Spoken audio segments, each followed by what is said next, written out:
Chapter 166. Kacha. No one spoke again, and they even forgot to breathe. In addition to the voice of a popular female singer who was singing passionately through the national talent show, there was only this creepy sound of eating glass. Moreover, the voice of the female singer had been completely ignored. There was only one rhythm and one sound in everyone's ears. Kacha, kacha, kacha. Renjin's eyes widened and her mouth opened wide, looking at the man who was chewing glass in disbelief. Was he really eating the glass that he used to drink tea with?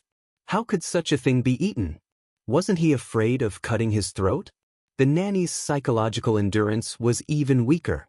She pointed at Fang Haohen and trembled without saying a word, as if she had seen a ghost. It was also the first time that Lu Chaoge saw such a heroic side of Fang Haohen. She looked at Fang Yen with a surprised expression, thinking, what kind of strange people are this guy's friends? The most normal reaction was Fang Yen and Fang Yinging. They were used to Fang Haohen's behavior. Fang Haohen eating glass was not new, but Fang Haohen not eating glass was weird. Originally, Fang Yen thought that eating glass in other people's house was a very impolite behavior, but because Renjin was very rude to him, Fang Yen thought that it was a good thing to let Fang Haohen eat 2 glass of his. At least, Fang Yen felt very happy when he saw Renjin's shocked and scared expression at this moment. Fang Yen was a kind man.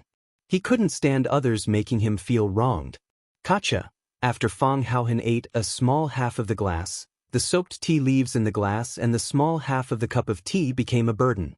Hero Fang thought for a moment, then tilted his head back and drank the tea in one gulp. Then, he poured the tea leaves into his palm and put them into his mouth, chewing noisily. Renjin's face turned green. This is the cup she used, this is the tea she drank? Is this rogue indirectly kissing me? How can you eat those tea leaves? Renjin said angrily. Fang Yen felt that this woman's perspective was really unique. She didn't care why others ate the cups, but she cared why others ate her tea leaves. Was it common sense that tea leaves were harder to digest than glass? It's okay. Don't worry about him. Fang Yen comforted her.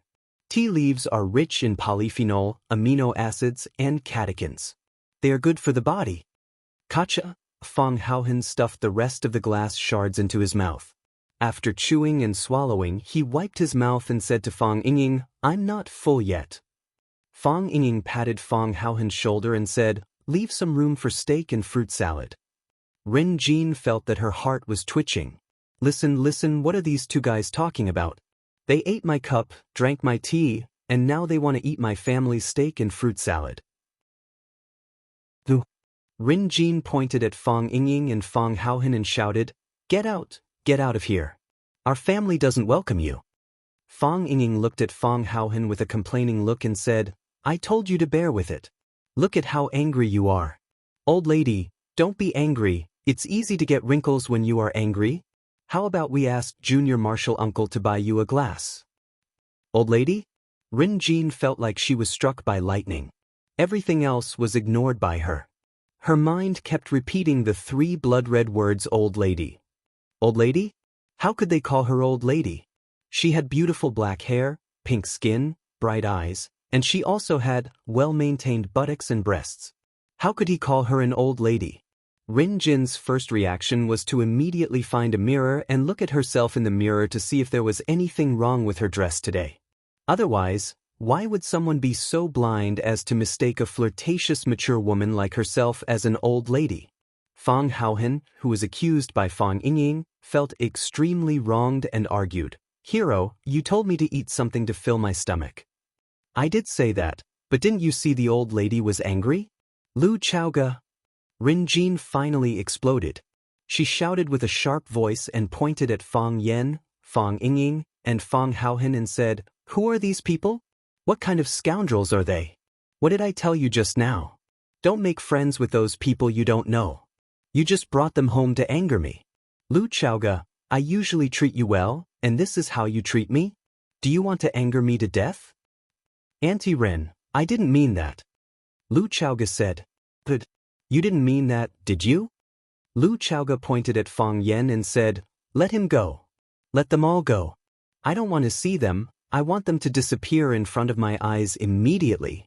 Auntie Ren, they are my friends. Lu Chaoga said. Ren Jin calmed down. She stared at Lu Chaoga with burning eyes, and then looked at Fang Yen, Fang Yingying, and Fang Haohen as she sneered and said, I understand. Lu Xiaoga, are you bringing people back to flaunt your strength? Auntie Ren, I don't understand what you mean. Lu Chaoga said. You don't understand? Lu Chaoga, you don't remember, do you? I took you to have your IQ tested a long time ago, and I clearly remember your test results. You are such a smart woman, how can you not understand what I mean? Don't take things that happened when you were young seriously. Rin Jin said mockingly, that is to say, all these years of raising and taking care of you were fake? I didn't mean that. Lu Chaoga, it's not that you don't understand, it's that you don't have it. If you have the ability, say it frankly. Why are you hiding it? Don't worry, you brought these 3 clowns to protect you. I can't beat you in a fight, but I can't beat you in an argument. You are safe. Lu Chaoga looked at Rin Jin and asked a question clearly, how did my parents die? Rin Jin was speechless. Lu Chaoga said softly, it's useless to tell you. Lu Chaoga. Rin Jin looked angrily at Lu Chaoga and said, I understand. You have always hated us, always suspected us. You always thought that we killed your parents. Am I right? You suspect the people closest to you? Your mind is really vicious. No wonder you always put on a dead face, no wonder you always ignored us, no wonder you didn't want to come back after you went abroad, no wonder you didn't want to accept when I wanted to betroth you to Jiang Zhulu to make us closer. So it's because of this. So many years of love are going to be erased just because of your suspicion? Lu Chaoga, do you have a conscience? Are you cold-blooded and heartless to this extent? Lu Chaoga looked at Rin Jin and said, Aunt Ren, what do I have to say to make you understand? You don't have to say anything, I already understand. How do I express myself to make my counterattack more powerful? Lu Chaoga continued to ask. You do treat me well, but there's a hint of hypocrisy in your smile. You don't treat me well because you like me, but because of your status and reputation. I understood this a long time ago. How many times have you quarreled with Uncle Jiang because of me? How many times have you suspected that I had an improper relationship with him? You told everyone that I was the best candidate for your daughter-in-law. Didn't you want to cut off the possible relationship between me and Uncle Jiang? Do you think this is how you treat me as your own daughter? You are good to me, Uncle Jiang is good to me, Jiang Zhulu is also good to me, so my life should be arranged by you. What should be said, what shouldn't be done. It's all up to you. I wanted to study abroad after high school, but you all opposed it. Didn't you agree in the end? What kind of effort did I put in for this? Lu Xiaoga asked. You forcibly took me back from the United States. Did you care about what I thought? You forcibly arranged for me to be your daughter-in-law. Did you consider my feelings? Or, do you care whether I like him or not? Yes, it's because you treat me well that I can't resist. Because my parents died early, I was raised and taken care of by you. I have to live for your wishes. Is that right?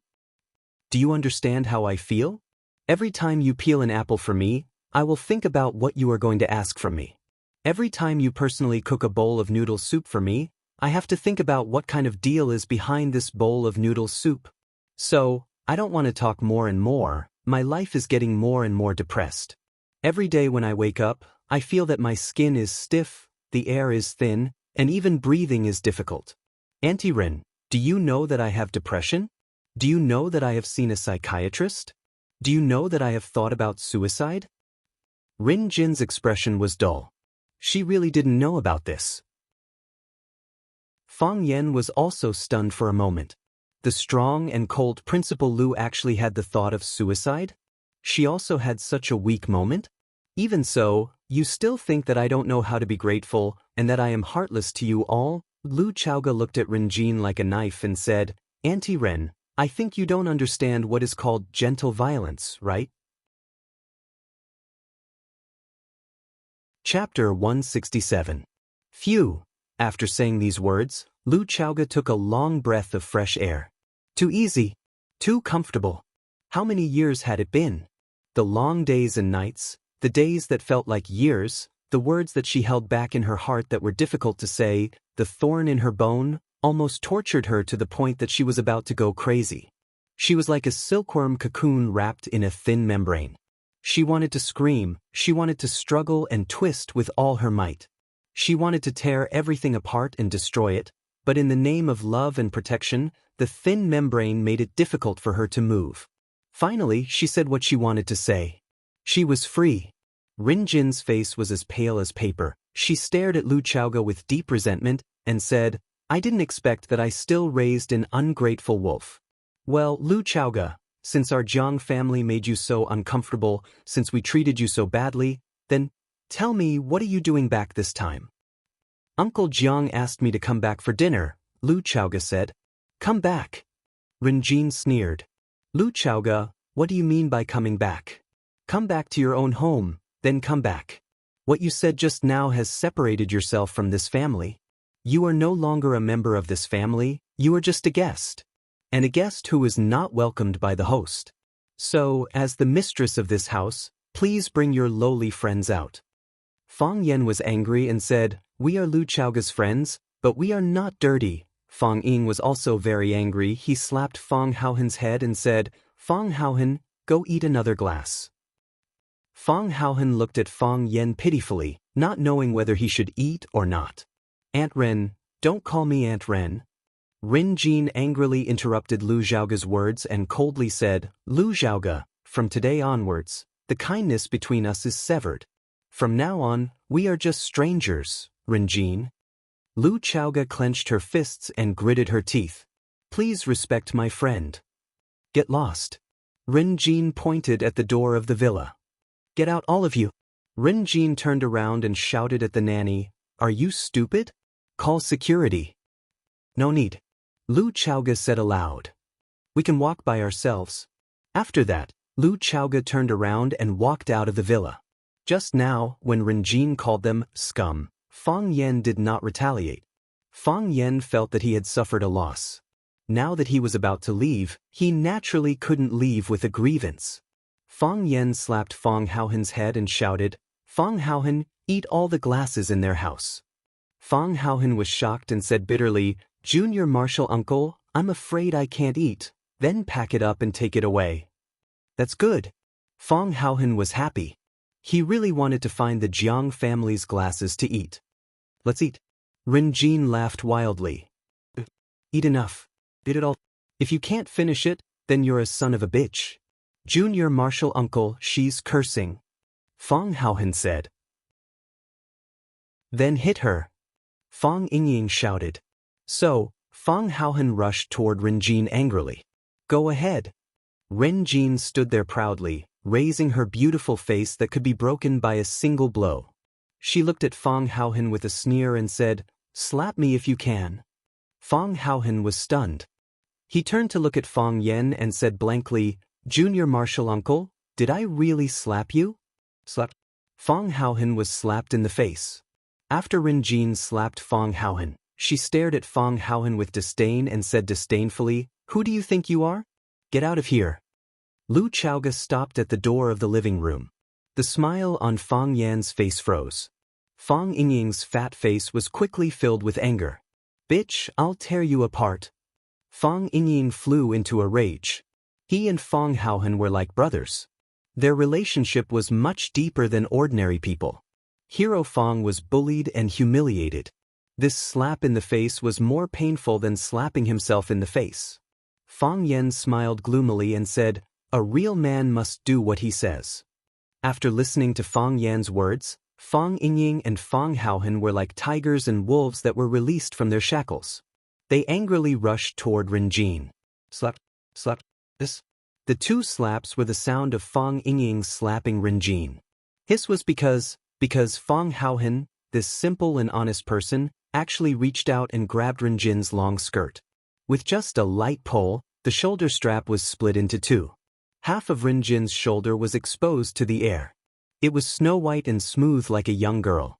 The purple bra strap left a clear flesh mark on her smooth and tender back. It made people look like they were full of the desire to conquer. Time stopped at this moment. Lu Chaoga's mouth was round and round. She looked at this scene in disbelief. The muscles on Fang Yan's face twitched. His eyes were sparkling as he stared at Ren Jin's sexy shoulder and the equally sexy bra strap. I just said it casually. Why did you really tear it? Fang Ying trembled with excitement. This man, Ren Jin's expression was the calmest. She was angry to the extreme, so she was calm to the extreme. She stood there with a face full of arrogance. She stared coldly at Fang Haohen and said, "Tear. Continue to tear." Fang Haohen looked at Ren Jin's eyes. He felt that this woman had a strong power that he couldn't see but could feel. Lu Chaoga came over and put the silk scarf on Ren Jin's shoulder. She said, "My friend didn't do it on purpose. I think he probably didn't expect such a thing to happen." She turned to look at Fang Yan and said, "There are video surveillance cameras in all the public areas of this villa." There were surveillance cameras? If Ren Jin insisted that Fang Haohen was plotting against her, it would be really difficult for Fang Haohen to clear his name. Fang Yan quickly jumped out to explain and said, "Yes. Fang Haohen is a bit stupid. He usually likes to do stupid things. Which normal person would eat a glass? Isn't there something wrong with his brain?" Lu Chaoga glanced at Ren Jin and said, "Since we are unwelcome guests, my friend and I will leave first." Lu Xiaoga turned to leave, and Fang Yan quickly walked over to support her, who was still walking unsteadily. Fang Haohen looked at Ren Jin timidly and said, I didn't expect your clothes to be so fragile. They were torn with one tear. I didn't mean that. Let's go." Fang Ying grabbed Fang Haohen's arm and said. Fang Haohen turned around and looked greedily at Ren Jin, who had an inviolable expression, and said, "She is so beautiful. I want to find a wife like her in the future." Fang Yan and Lu Chaoga had just walked to the small courtyard of the villa. Before they had time to get into the car, the door of the villa opened again. Clatter. The electronic door extended to both sides, and then a black Bentley stopped at the gate of the courtyard. The bodyguard in the passenger seat quickly got out of the car, and Jiang Zhulu got out, followed by Qiang Longtan, the chairman of the Longtime group. Qiang Longtan saw Lu Chaoga standing by the car and said with a smile, "Did Chaoga just get here?" "I'm going back," Lu Chaoga said. "Go back?" Qiang Longtan was surprised. "Didn't we agree to have dinner together tonight? I rejected several social engagements just to come back and have a good meal with you. What? You don't want to give me this chance?" I told her to leave. Ren Jin appeared at the door of the living room with a silk scarf draped over her shoulders and said, "They are unwelcome." "Nonsense." Jiang Longtan scolded, "Zhaoga is our family. She's our family. How could she be unwelcome?" Ren Jin looked at Qiang Longtan with a sneer on her face and said, "Qiang Longtan, even if you dig out your heart and liver and feed them to them, it's just like throwing a meat bun at a dog. If you're interested, I have a recording of what she said just now. You can listen to it carefully. You treat her as your family, but she thinks that your home is a prison and wants to run away immediately. Let her go. If she becomes depressed or commits suicide again, who will bear the responsibility?" Qiang Longtan turned his eyes to Lu Chaoga and asked her if what she said was true. Lu Chaoga nodded and said, "Uncle Jiang, let me go. I don't want to have dinner with her. I don't think anyone has an appetite now." Fang Ying and Fang Haohen both wanted to say that they had an appetite. They had been busy for half a day and were still hungry. But Fang Yan stopped them with a look. They swallowed and didn't say anything in the end. Jiang Longtan heaved a deep sigh and said, "Family harmony brings prosperity to all things. I'm responsible for the mess at home. Well, since I can't eat anymore, let's sit down and talk about something. I have to discuss this matter with you personally." Lu Chaoga looked at Qiang Longtan and asked, "What is it?" Jiang Longtan's brows deeply furrowed as he solemnly said, "A lot of things have happened recently. First, you were attacked and then Lu Jing died suddenly. To be honest, I'm under a lot of pressure. I, Qiang Longtan, can say that I have a clear conscience, but I still can't ignore everyone's views and criticism. Everyone outside is saying that I'm the one who did it. They say that I killed him in order to control the whole Longtu group. I know that I'm not that kind of person. The reason why I haven't made that decision is because I think that the power of the whole is the strongest and the most competitive. Qiang Longtan looked at Lu Chaoge with a gentle expression and kind eyes, as if he was looking at his most beloved daughter, and said, I just held a meeting with the company's top management, and a lawyer notarized it on the spot. I'm going to transfer your father's shares to your name. In other words, I'm going to give you half of the Longtu group. You deserve it. Chapter 168. Half of Longtu? Fang Yan opened his mouth slightly, his face full of surprise and joy. What surprised him was that Qiang Longtan was really willing to give away half of Longtu. Although Lu Chaoge's father, Lu Mingtu, had founded Longtu Group with Qiang Longtan, and the company name, Longtu, was taken from Qiang Longtan's and Lu Mingtu's names, Lu Mingtu had used his technology to invest in the company. Moreover, due to his untimely death, the Lu family had long been separated from Longtu Group. The reason why Longtu Group could develop to its current scale was almost single-handedly created by Qiang Longtan. It could be said that Qiang Longtan was fully deserving of the soul and king of Longtu Group. However, Qiang Longtan was actually willing to split the product of his hard work into two and give it to the daughter of an old friend? What surprised him was that with the current market value of Longtu Group and the possible future profits, Lu Chaoge would become a millionaire overnight. Fang Yan originally thought that he had hugged a thick thigh, but in the blink of an eye, this thick thigh had become a giant thigh. As long as Lu Chaoge took over these shares, her name might appear on the next Forbes World's Richest list. In this case, Lu Chaoge would be too embarrassed to take back her Rosefinch courtyard, right? Fang Yan was already full of expectations for his future life. As long as he continued to curry favor with Lu Chaoge and maintain a close friendship and comradeship with Lu Chaoge would bring him to eat, drink, and sleep with big breasts. The problem was, did Qiang Longtan's actions prove that he was really not the murderer who killed Lu Chaoge's parents? Fang Yan felt that his IQ was not enough. The situation in front of him was getting more and more confusing. Fang Yingying and Fang Haohan, these two idiots, didn't understand what Qiang Longtan's words meant. Fang Haohan's eyes occasionally glanced at Renjin, who was on the steps. The more he looked at her, the more he felt that this woman was interesting. Fang Yingying was trying to persuade him to give up on this idea, telling him that the women in the city were tigers and that he should avoid them at all costs. Jiang Zhuliu's expression was calm. It seemed like he already knew about his father's actions. Instead, Renjin's expression changed greatly, and he snapped, Qiang Longtan, have you discussed this with me before you made such a decision? Qiang Longtan glanced at Renjin and said with a smile, what's there to discuss?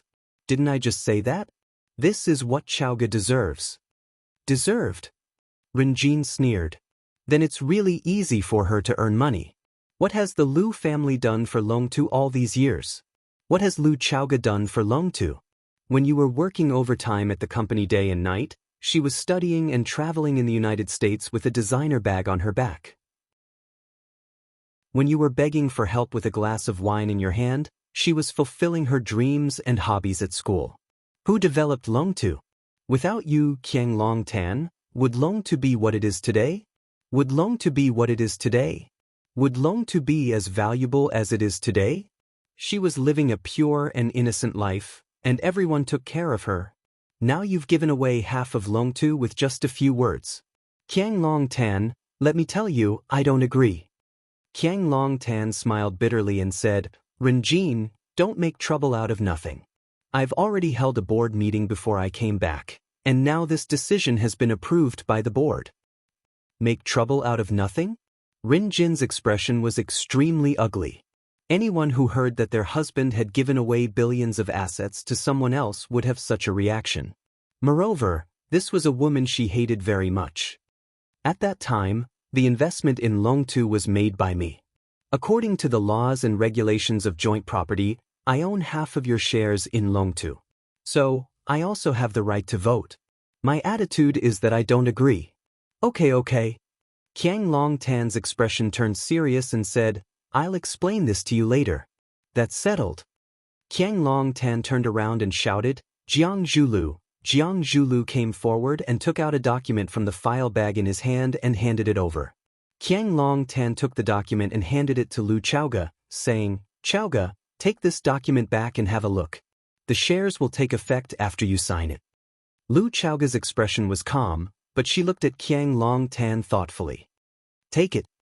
Qiang Longtan smiled warmly and said, although this sounds a little distant, we'll be working partners from now on. Lu Chaoga took the document from Qiang Longtan's hand and said softly, thank you. You really do owe me a thank you. Qiang Longtan nodded and said with infinite emotion, I've indeed invested too much in Longtu Group, time, energy, and everything. Fortunately, we're still a family. Longtu won't be divided, it's still a strong whole. Yes. Lu Chaoga said, Longtu won't be divided, it's still a whole. It's always been like that. Jiang Zhulu walked up to Lu Chaoga, smiled elegantly, and said in a very gentlemanly manner, Chaoga, congratulations. To be honest, I'm a little uncomfortable with my father's decision. That's half of Longtu we're talking about. But I still have to congratulate you. As my father said, you deserve it.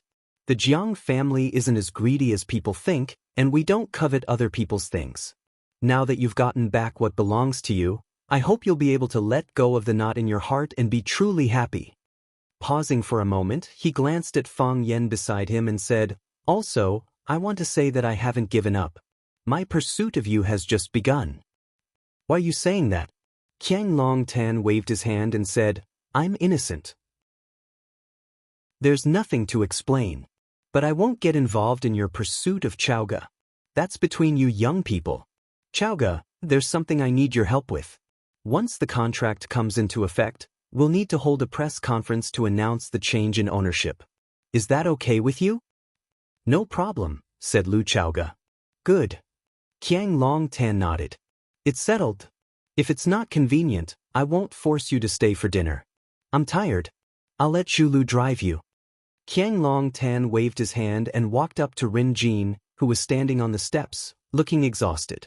Lu Chaoga's car started up slowly, and the light from the back of the car shone on the wall, Qiang Longtan, Rin Jin, and Jiang Zhulio's faces. The light flickered on and off, and the expressions on their faces changed. It had been raining for a few days, and the nights in Huaqing were damp and cool.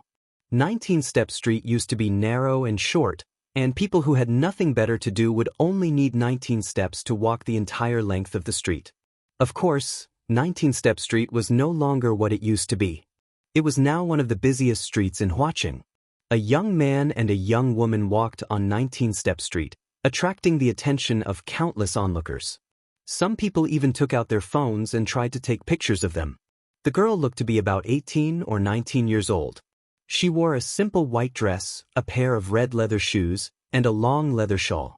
She didn't have any accessories on her, but everyone who saw her felt that she was elegant and noble, and they forgot about the world.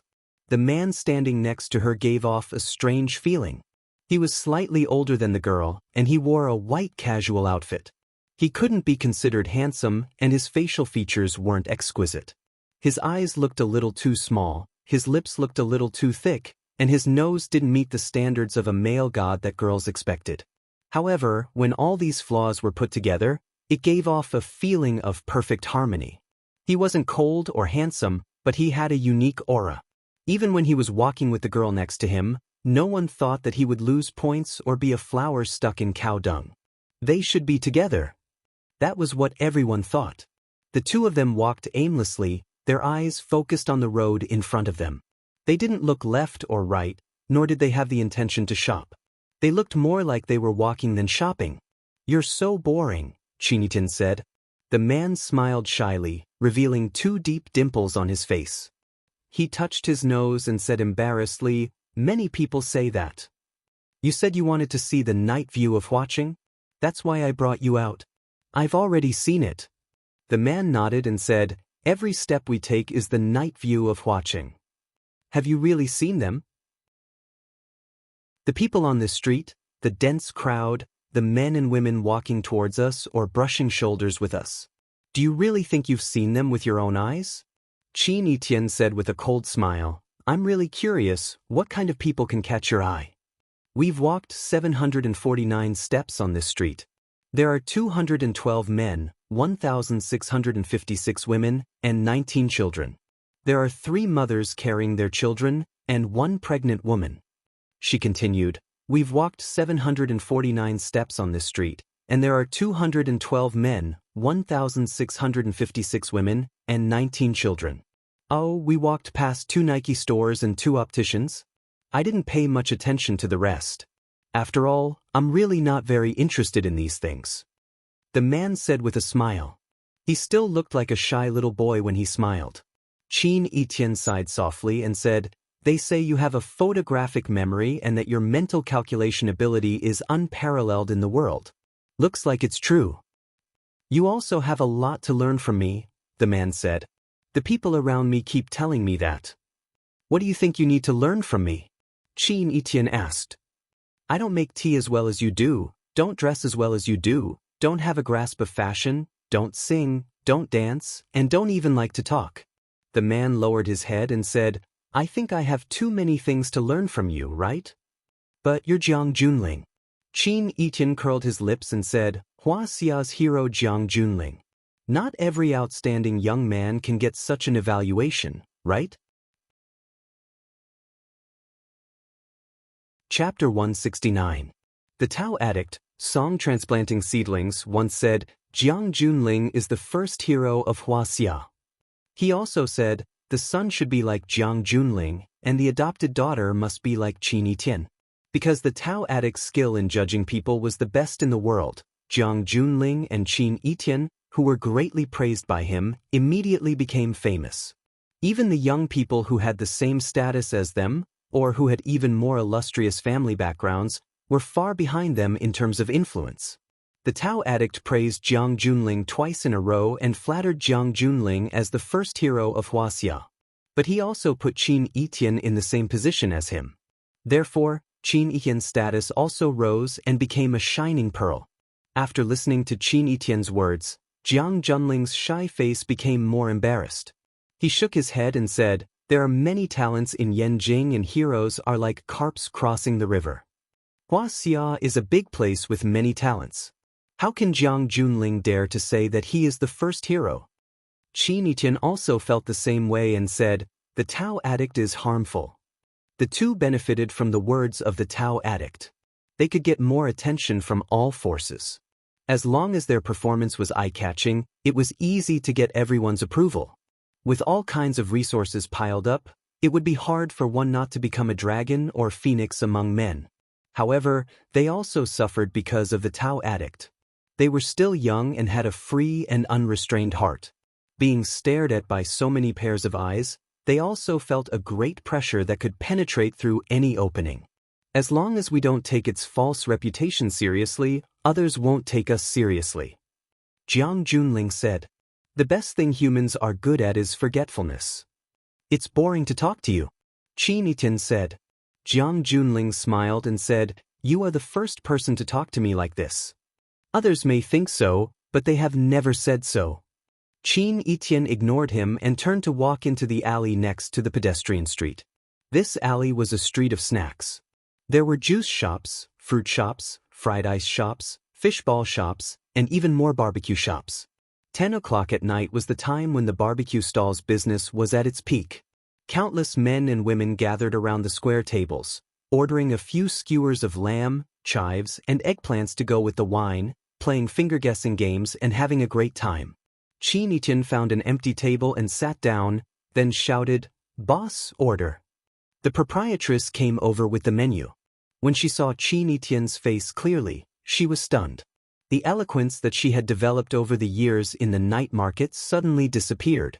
It was as if she had suddenly lost the ability to speak. She wanted to praise Qin Etian, but she couldn't bring herself to say it. For the first time, she felt that praising someone was actually a form of blasphemy. Qin Etian took the menu and began to look through it. Then he ordered quickly, 4 skewers of beef, 4 mutton skewers, 2 chicken feet, 2 corn, 2 chives, and a portion of white bean sprouts. "Give me 2 mugs of draft beer." "Thank you." "Miss, you alone. I'm afraid you can't finish so much," the proprietress kindly reminded her. Qin Etian pointed at Jiang Junling and said with a smile, "I have companions. But I'll go prepare now." The proprietress smiled fawningly and trotted away. Qin Yitian waved at Jiang Junling and said, "It's my treat tonight." Jiang Junling smiled but didn't say anything. He stood far away from the barbecue stall and didn't want to move. He didn't want to sit on the greasy stool and accompany Qin Yitian to eat the barbecue food of unknown origin. "Jiang Junling, you still can't put down that stinky attitude?" Qin Yitian said sarcastically. "My attitude isn't stinky. How can it be stinky?" Jiang Junling said with a smile. "Enjoy it. I'll wait for you." "How boring." Qin Yitian looked at Jiang Junling and said. At that moment, the beer that Qin Yitian ordered was served. She picked up 2 mugs of beer and walked straight to the group of men at the next table. She said, "Are you guys playing finger guessing? Count me in." As she spoke, she had already picked up a plastic chair with her foot and sat down. She put the beer on the table and said, "Can we start now?" Silence. Dead silence. The pupils of the blonde skinny boy expanded, the acne on his pigtail opened his mouth wide, the azure dragon tattooed on his left arm and the heavenly wolf tattooed on his right arm, the big fatso who bragged to his friends that he wanted to drink the strongest alcohol, eat the fattest meat, and use the sharpest sword to fuck the sexiest woman, just like the protagonist of a novel by Gu Long. Everyone looked at Qin Yitian in surprise, looking at the woman who suddenly appeared in front of them. They were a little nervous, a little scared, but most of them didn't know what to do. This woman, she can't be a female demon, right? Knowing the background of the people at the table, the lady boss was worried that the delicate girl would be at a disadvantage sitting with them. She was about to come over and give her a friendly reminder, but the scene that unfolded in front of her left her puzzled and confused. The most vicious and greedy gangsters of the 19th Street welcomed such a fat sheep with this kind of attitude? What? You don't want to? Qin Yitian raised her eyebrows and asked. Her frown made the hearts, livers, lungs, and other organs of the gangsters melt. Azure Dragon Sky Wolf looked at Qin Yitian carefully and said, "Girl, we don't know what kind of game you like to play. I'm fine with any kind. You guys can teach me." Qin Yitian said. "Then let's play the 15 to 20 game we just played? Up to you. Start." Azure Dragon Sky Wolf shouted loudly. The others were also excited. With such a goddess on the scene, who wouldn't be on their best behavior? What was that saying again?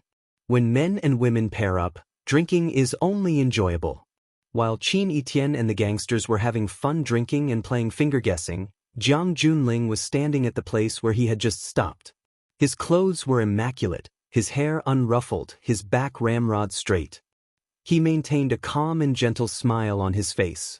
Even if he had to wait for a long time, he wouldn't look anxious at all. It was only a few meters away, but it was like standing in 2 different worlds. After drinking the beer, he ordered more. After eating the barbecue, he ordered more. As time passed, it was late at night. Qin Yitian finally stood up. "Lady boss, please pay the bill." Azure Dragon Sky Wolf shouted heroically. "Let me do it." Qin Yitian stopped him. "We just agreed that this meal is on me. Sisterton, this is what we men should do." Azure Dragon Sky Wolf wanted to fight for it again. "You can also pay the bill," Qin Yitian said. She pointed to the lady boss and said, "Pay her back the money you owe." The lady boss's face changed and said anxiously, "No need. It's really not necessary. You guys are giving us face by coming here for a meal and a bottle of wine. We can't wait to be happy. It's for us to warm up." She wasn't being modest. She was afraid from the bottom of her heart. These gangsters often fought with each other if they didn't agree. They would smash the tables and chairs, smashing their stall. If they didn't want to pay for the damage, then their hard work for several days would be in vain. If these gangsters just ate and drank, it wouldn't be a big problem for them. You want them to pay? Isn't that suicidal? Listen to what you're saying. Do you think we don't need your money for a meal? Azure Dragon Sky Wolf said with a red face. Since Sister Tian said so, we have to pay. Not only this meal, but also all the money we owe you before. Azure Dragon Sky Wolf took out a bunch of banknotes from his trouser pocket and stuffed them into the lady boss's hand without counting them. He said, "You count first, we'll pay if it's not enough." He then pointed to the lackeys around him and said, "You guys also take out your money." As a result, the lackeys opened their bags one after another. One paid 210, and the other paid 350. They stuffed the money in their pockets into the lady boss's hands. The lady boss didn't dare to take it, but she also didn't dare to not take it. She was in a dilemma where to stand. Azure Dragon Sky Wolf understood the lady boss's thoughts and said, "I know what you're worried about. You're worried that we'll take revenge." "I'm not. I'm really not." The lady boss's explanation was very weak. "Lady boss, don't worry. We won't take revenge. Absolutely not. Not only will we not take revenge, but from today on, your stall will be under my protection. If anyone dares to fight here and eat without paying, they'll have to ask me first if I'm willing." Azure Dragon Sky Wolf looked at Qin Tian and said, "Sister Tian, I know you're not an ordinary person. Don't think that I'm uncultured. My eyes have never been wrong. It's my great fortune to be able to meet Sister Tian at this barbecue stall and to be able to drink and play finger-guessing games with us. It's also the fortune of my brothers. I'm a grateful person. I met Big Sister Tian at Lady Boss's barbecue stall and got the chance to drink with Big Sister Tian. So, I'm going to repay Lady Boss's kindness now. Does Big Sister Tian feel at ease now?" Qin Etian smiled and nodded. She looked at Azure Dragon Sky Wolf with her beautiful eyes and said, "I've never doubted you." Qin Etian waved at them, and the group of gangsters shouted affectionately, "Sister Tian, take care." The autumn wind was bleak, and the lady boss stood in the wind with a handful of banknotes in her hand. Qin Etian walked right past General Jin, not bothering to greet him. Jiang Junling took the initiative to follow him and said with a smile, "Qin Etian, do you think this kind of life is interesting?" "Interesting," Qin Etian said. "I like this kind of life." "Jiang Junling, you're not down to earth." "Why do I have to be down to earth?" Jiang Junling said with a smile. "We and them are not the same kind of people. You sit with them, you drink and play finger-guessing games with them, you call them brothers. But you're still above them. You're always looking down at them, and they're always looking up to you. Isn't that the case?" Jiang Junling smiled brightly, revealing his snow-white teeth, and said, "They can't enter our world, so I won't easily cross into their world."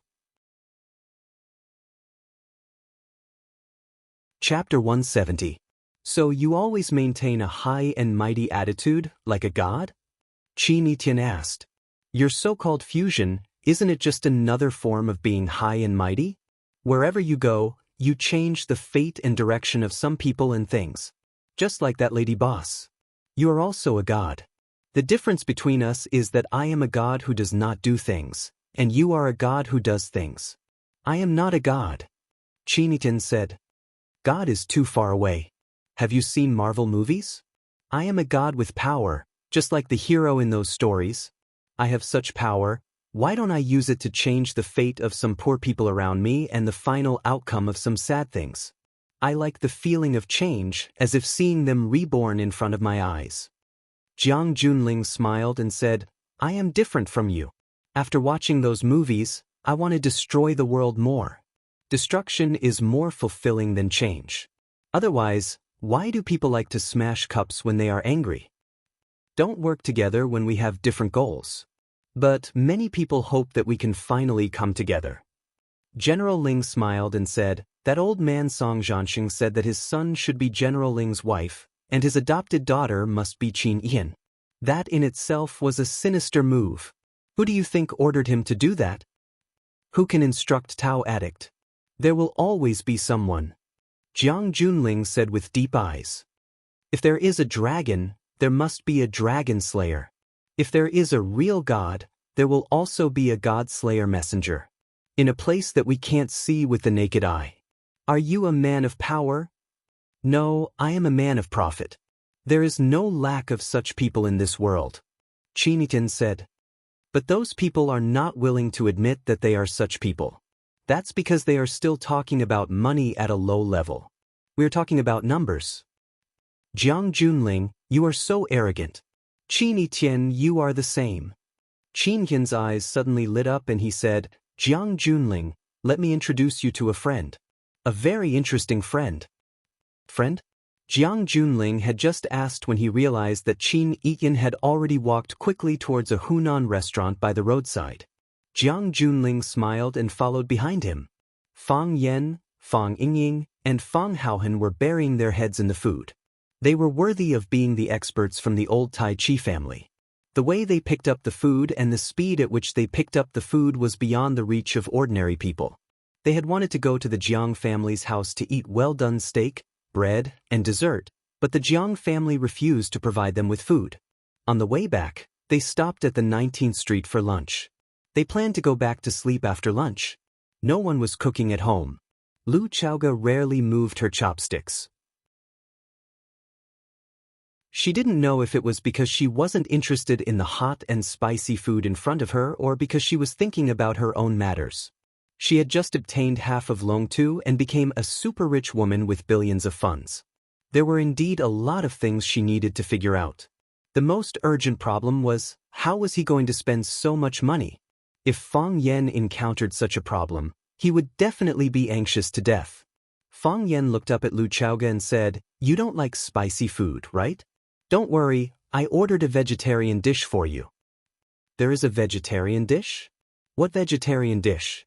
Fang Yingying asked without looking up with a greasy piece of boiled meat in his mouth. "Tiger skin pepper. You guys eat." Lu Chaoga said, "I'm not hungry." "You still have to eat a little," Fang Yan said. "Only with a good body can you inherit a good fortune. Didn't it say on the internet? The most tragic thing in the world is to have money but not a person." "Fang Yan!" Someone shouted behind him. Fang Yan turned around and saw Qin Yiyan pushing open the glass door and coming in. Fang Yan looked at her in surprise and asked, "Qin Yiyan, why are you still here so late?" "Eating," Qin Yiyan said. She looked at Fang Yingying and Fang Haohan, and then looked at Lu Chaoga. She took the initiative to greet and said, "Hello, Principal Lu." Lu Chaoga nodded to Qin Yiyan and said, "Hello, Qin Yiyan."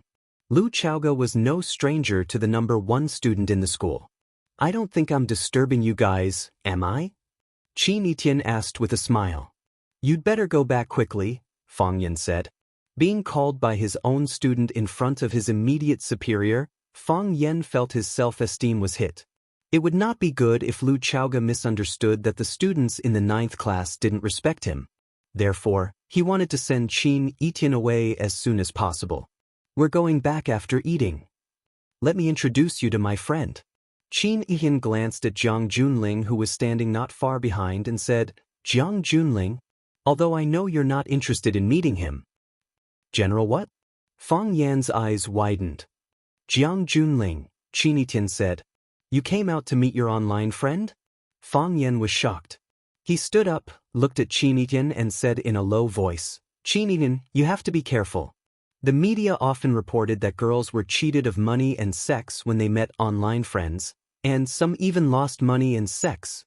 I read a newspaper 2 days ago that a girl's phone was stolen by a male online friend when she was taking a shower after having sex with him. How hateful. How could she chat with others on WeChat without her phone?" There were even more tragic things that Fang Yan was too embarrassed to say. A girl took the train for more than 10 hours to Yanjing to visit her online friend. As a result, the online friend treated her to a 6 yuan spicy hot pot, but had sex with her 12 times in one night. Qin Yiyan smiled and said, "He's not an online friend, and Jiang Junling is not an online name. His surname is General, and his name is Jiang Junling."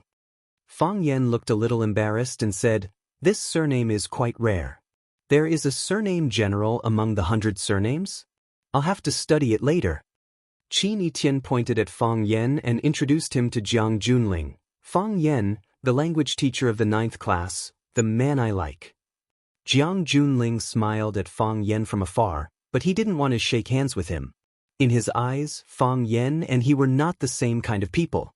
Since they were not the same kind of people, why should they be forced to be together? "Your boyfriend?" Fang Yan asked. There was a sour feeling in his heart. Qin Yiyan used to like him for no reason at all. Why did she suddenly fall in love with someone else? A person should have a beginning and an end, okay? Even if I don't like you, I didn't stop you from liking me. What do you think?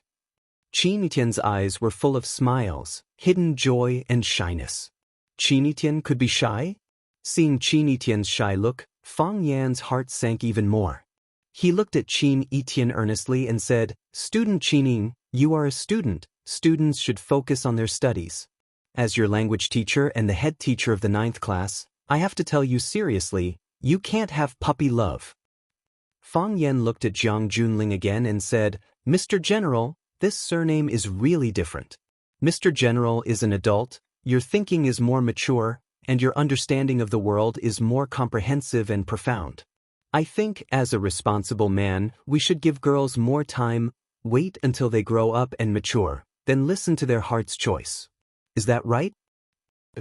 Jiang Junling said with a smile. "Mr. General's character is admirable. I believe you are a good man. You will definitely find your true happiness." Fang Yan said. As for who that true happiness was, no one knew. Jiang Junling looked at Fang Yan and said, "I think so. If other people don't agree, I think she will be in a difficult position." "What do you mean?" Fang Yan looked at Qinitian. Which parent would be willing to rush their daughter to find a husband before she grew up and matured? Qinitian smiled and said, "Maybe he thinks that my parents will be worried about me not being able to get married." "How can that be?" Fang Yan said angrily. "What kind of parents would do that? When will your parents be home? I'll pay them a home visit and talk to them." "They're not in Huaqing." Qinitian refused. "But you will definitely meet them. I promise. I'm a teacher, no matter how busy they are, they have to make time to meet me, right?" Fang Yan said. "I also want to talk to them about your studies and performance in school. The results you've achieved, the problems, and the areas that you hope to improve. It's really difficult," Qinitian said. "Even if the mayor of Huaqing wanted to meet her parents, it would be extremely difficult, right? But you can talk to me about these problems." Fang Yan was not willing to talk to Qinitian. He knew that it was useless to talk. Qinitian looked at Fang Yan and said with a smile, "Enjoy your meal, I won't disturb you anymore." After nodding at the others, he turned around and walked out. Jiang Junling looked at Fang Yan and followed behind Qinitian. "It's really beautiful," Fang Yingxiong praised sincerely. "Rin Jin is beautiful too," Fang Haohan added. Fang Yan looked at Lu Chaoga and said, "Actually, our Principal Lu is the prettiest. Principal Lu, you'll be leaving Rosefinch soon, right? If you go to Longtu, will you bring a secretary or assistant with you? You know, I'm a language teacher. Today, I'm going to recruit people of talent and family. I think I'm qualified for this job. Believe in my sincerity, believe in your eyes, I'll bring you a comfortable and satisfied smile." Lu Chaoga looked at Fang Yan and asked, "Why do I have to leave?" "Don't tell me you still want to stay in Rosefinch?" Fang Yan asked in confusion. How cool would it be to be the deputy director of Longtu Group? It would be much better than staying in Rosefinch, right? "Before I understand a lot of things, I won't leave Rosefinch," Lu Chaoga said. "Rosefinch can be my Rosefinch, but Longtu is someone else's Longtu."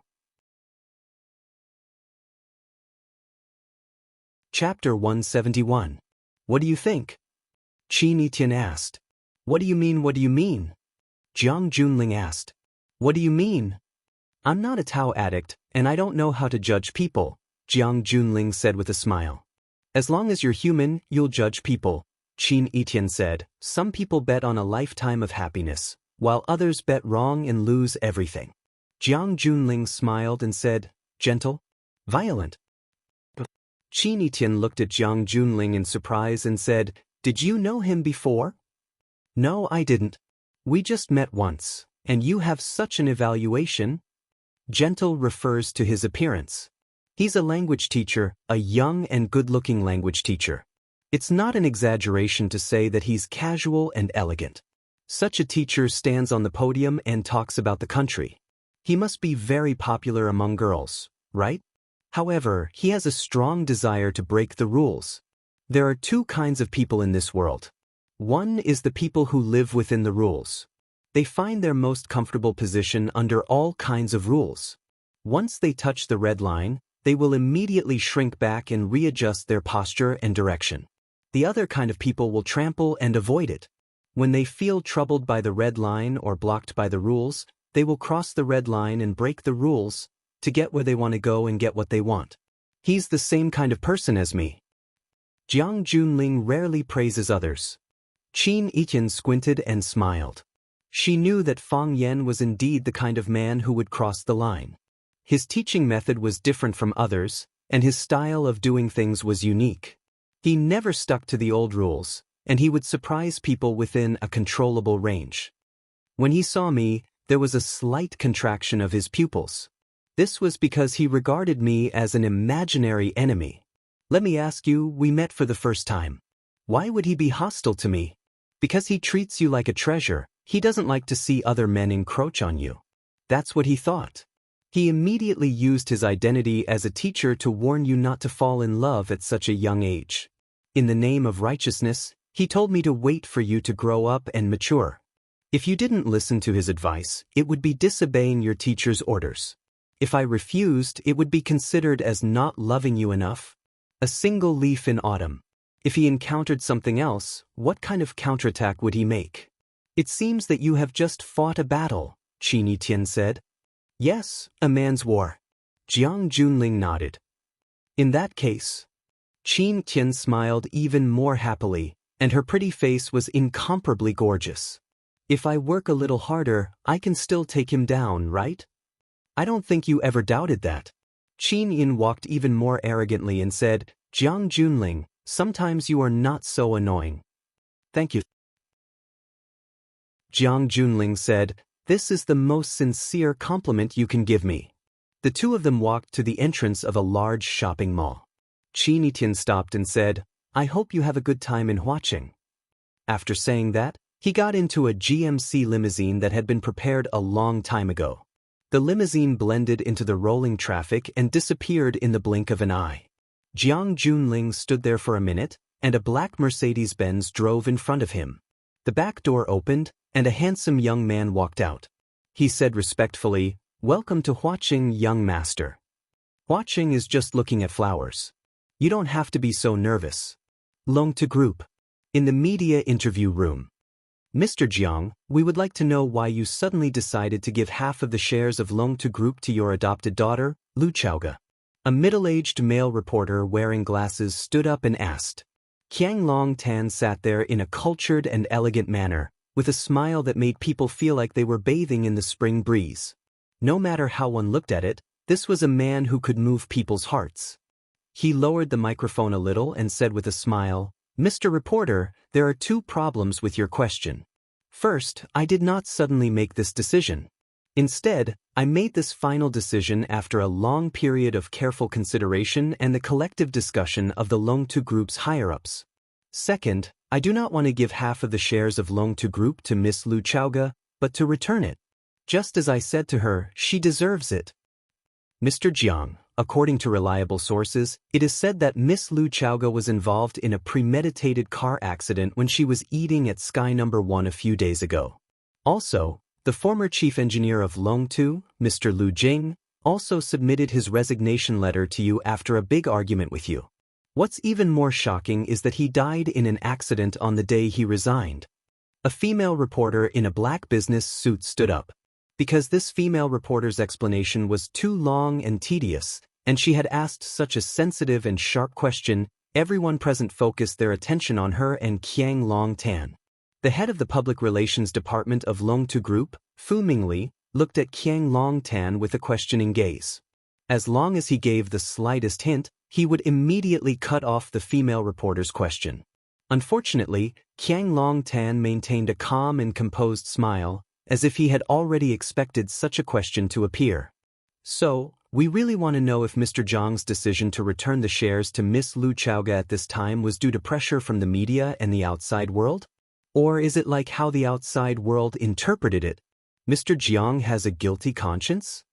The audience was silent, and everyone looked at Jiang Longtan with burning eyes, waiting for his response to this question. Qiang Longtan's fingers were interlocked, and his eyes looked straight into the eyes of the many reporters below the stage. He said, "It's definitely unrealistic to say that I don't care about the media reports and the outside world speculations. Qiang Longtan is a person who cherishes his reputation, and he's also a person who cares about his reputation, who would want to become a murderous demon in the eyes of others. In any case, I don't want to."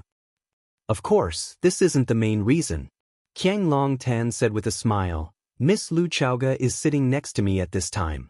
She can prove to everyone that when she just returned from studying in the United States, I suggested that she enter Longtu Group to work.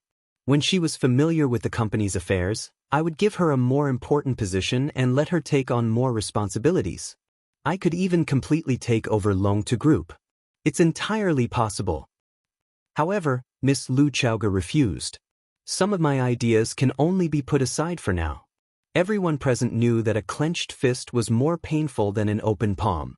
I hoped that the Longtu Corporation would be a whole. I didn't want it to be split into two when the energy industry was flourishing and developing at such a rapid pace. This is irresponsible to my personal career, irresponsible to Longtu Group, and irresponsible to Miss Lu Chaoga and my friend's parents. Previously, I didn't return the shares to her because I felt that it wasn't the most suitable time. Now, I'm returning the shares to her because I feel that the time is just right. Today, I invited all the media friends here to explain this fact to you." "Mr. Jiang, you mean that you have nothing to do with Miss Lu Chaoga's car accident and Mr. Lu Jing's death?" The female reporter stood up and asked. Qiang Longtan's voice was incomparably firm as he said, "I have nothing to do with those things at all. I am willing to accept the supervision of society and the investigation of the law." "Miss Lu Chaoga, you suddenly have 49% of the shares of Longtu Group. You will become one of the richest women in this country. How do you feel now?" The reporter pointed the spear at Lu Chaoga, who had been sitting beside Qiang Longtan and had been silent and unusually low-key. Lu Chaoga raised her head and glanced at the excited female reporter. Her voice was calm as she said, "This is the wealth that my parents left for me. I am very grateful to have such a gift. It can change my life and my whole life. However, my greatest regret is that they didn't give it to me personally, because I really miss them." "Miss Lu Chaoga, you are now the vice principal of a famous school. After you have obtained 49% of the shares of Longtu Group, you will become the largest shareholder of Longtu Group after Mr. Qiang Longtan. Will you give up your position as vice principal and join Longtu Group because of this?" "I won't," Lu Chaoga said decisively. "At least not now." Lu Chaoga turned sideways to look at Qiang Longtan and said, "Uncle Jiang is a very capable person. Because of his many years of hard work and selfless contributions, Longtu Group can achieve what it has today. I have always been by his side, and I know the hard work he has done. I also believe that as long as he is here, Longtu Group will achieve even more dazzling achievements. So, I am willing to let Uncle Jiang take care of Longtu Group. As for me, I will still be doing my favorite education career. Everyone should do what they are good at. Uncle Jiang and I have a clear division of labor." Qiang Longtan also looked at Lu Chaoga lovingly and said in a slightly blaming tone, "Chaoga, you should have discussed this with me before making such a decision. I hope that you can enter Longtu. I need your help." "Uncle Jiang, I have made up my mind," Lu Chaoga said. "Let's talk about this when we get home," Qiang Longtan said with a smile. One was a kind and considerate father, and the other was a confident and independent daughter. They behaved so intimately and lovingly that it instantly shattered all the speculations and bad rumors that the outside world had about them. Longtu Group was still an inseparable entity.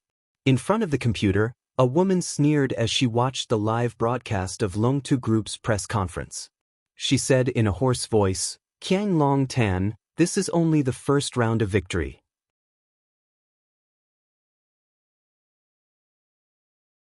Chapter 172. Some people advocated light, while others preferred darkness. This was an abandoned agricultural machinery factory. Because no one had used it for a long time, there was a damp and moldy smell. There were no lights in the factory, only an old TV flickering with a blurry shadow. This was a football match between Chinese teams. There was no passionate running, no violent collisions, and no dazzling dribbling of the ball past people. They were always listless, as if they did not sleep well last night. Coupled with the horizontal bars and black shadows that appeared from time to time on the TV screen due to the quality issues, most people would have long given up on the TV. However, his eyes were watching with relish and his expression was unusually serious. He held a can of beer in his hand and took a sip from it from time to time. Then he picked up 2 peanuts and threw them into his mouth to chew. It was really a great enjoyment.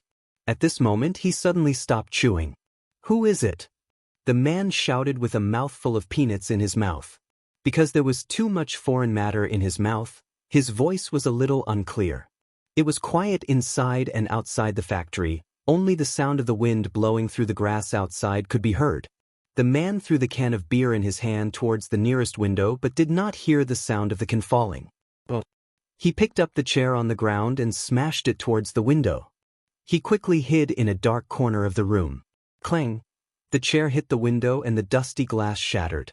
How could such a good beer be lost? A clear voice came from outside. Creak! The heavy iron door of the factory was pushed open from the outside and a black shadow slowly walked in. At the same time, the wind and moon rushed in. The factory finally became clearer, but the corners of the walls were still dark. "Old monster, come out," Fang Yen said with a smile. He put the can of beer in his hand on the table and said, "You are surrounded. Come out and let's have a good talk." The old monster did not make a sound, still holding his breath and hiding behind the pile of scrap metal. "Do you not believe that you are surrounded, or do you not want to have a good talk with me?" Fang Yen said aloud. "Hero, give him a warning. The hero has arrived." A round head appeared by the window on the left. "The hero is here." A simple and honest man's voice rang out from the window on the right. There were a total of 4 windows in the factory. 2 of them were blocked by a pile of scrap metal, and the other 2 were blocked by heroes. Coupled with Fang Yen, who was attacking from the front, the old monster was indeed surrounded. "Can we talk now?" Fang Yen stood still in the distance, but his eyes were fixed on the place where the old monster was hiding, as if he wanted to drag him out from the deep shadows. "What do you want to talk about?" The old monster's hoarse voice came from the darkness. He knew that his current situation was not good. He would not give up without a fight, but he was willing to solve the problem through peaceful communication with Fang Yen. "Talk about why you want to kill me," Fang Yen said with a smile. "I'm a man who is easily interested in new things, especially when it concerns my life. I want to get to the bottom of it. I know very well that we have never met before. Why did you attack me on the Shisha mountain?" The old monster fell silent once again. "You lured me out through my student and then attacked me at the Tiger Leaping Gorge. You guys have been scheming in advance. Why don't you tell me who ordered you to do this?" "I didn't tell you last time, and I won't tell you this time either," the old monster said. "The honor of an assassin?" Fang Yen laughed. "What kind of *T honor is an assassin? You're just taking someone's money to get rid of a disaster. Don't think that all assassins in the world are good men just because of the movie This Assassin Is Not Too Cold. You guys have never been merciful when you kill your wives and children." "It's an assassin's rule," the old monster said. "It's more important than honor. Honor would earn one respect, but the rule was something that one had no choice but to follow. If one violated the rule and sold the employer's personal information, one would be hunted down by the Assassin's Guild and other assassins. The former might live, but the latter would die a horrible death. Most importantly, they did not know the employer's information. It seems like we can't come to an agreement? It's either life or death. This is the fate of an assassin." The old monster said firmly, "I've already mentally prepared myself before I entered this profession. The worst that can happen is death." "So, you don't care about her life?" Fang Yen asked with a smile. As they were talking, Fang Yingying pushed a woman who was tied up all over. The woman was the old monster's lover, Little Goblin. "You deserve to die," the old monster roared fiercely. Clang! Following the roar, there was the sound of something hitting a piece of scrap metal. Then, the old monster, who was wearing a casual black outfit, walked out from the shadows. One of his hands had been cut off, leaving only a fleshy arm hanging there. They were the famous Old Monster and Little Goblin team in the world of assassins. Some people called them Old Monsters. On Sunset Mountain, they used Jing Guodong, Li Yang, and Chen Tao as bait to kill Fang Yen at Tiger Leaping Gorge. Fang Yen was strong enough to capture the Old Monster. When he forced the Old Monster to reveal who the mastermind was, the Little Goblin suddenly cut off one of the Old Monster's hands. The two of them jumped off the cliff and escaped. Later, when Fang Yen and Lu Chaoga were eating at Sky No. 1, a car suddenly dashed toward them from behind. Fang Yen desperately pushed Lu Chaoga away and luckily saved his life. However, the security guard, Lu Jinju, who was holding an umbrella for them, was hit and killed. Fang Yen was extremely sad and tried his best to find the truth. When he went to the police station to check the video, he noticed that the driver only used one hand. There must be a reason why he used one hand to control the steering wheel at such a critical moment. Fang Yen knew 2 or 3 disabled people, but the Old Monster was the only one who had a broken hand. The Old Monster had already attacked him on Sunset Mountain. At this time, Fang Yen naturally had a reason to think of him as the enemy. Fang Yingying and Fang Haohan hadn't found a job yet. Since they had nothing to do, Fang Yen sent them to look for the whereabouts of the Old Monster and the Little Goblin. The Old Monster's broken hand needed a lot of medicine to treat it. Fang Yingying and Fang Haohan set their sights on the medical centers and clinics in the city. They didn't expect that after a few days, they really found some clues. The two of them closely monitored the Little Goblin for 2 days. Finally, the Little Goblin came to buy medicine again. They informed Fang Yen in time. The 3 of them followed the Little Goblin and finally subdued the slippery Little Goblin in a hidden place. I deserve to die? Fang Yen sneered. You deserve to die. Didn't you just say that? Before you entered this industry, you were already mentally prepared. What? Are you mentally unbalanced now? It seems that you haven't prepared well enough.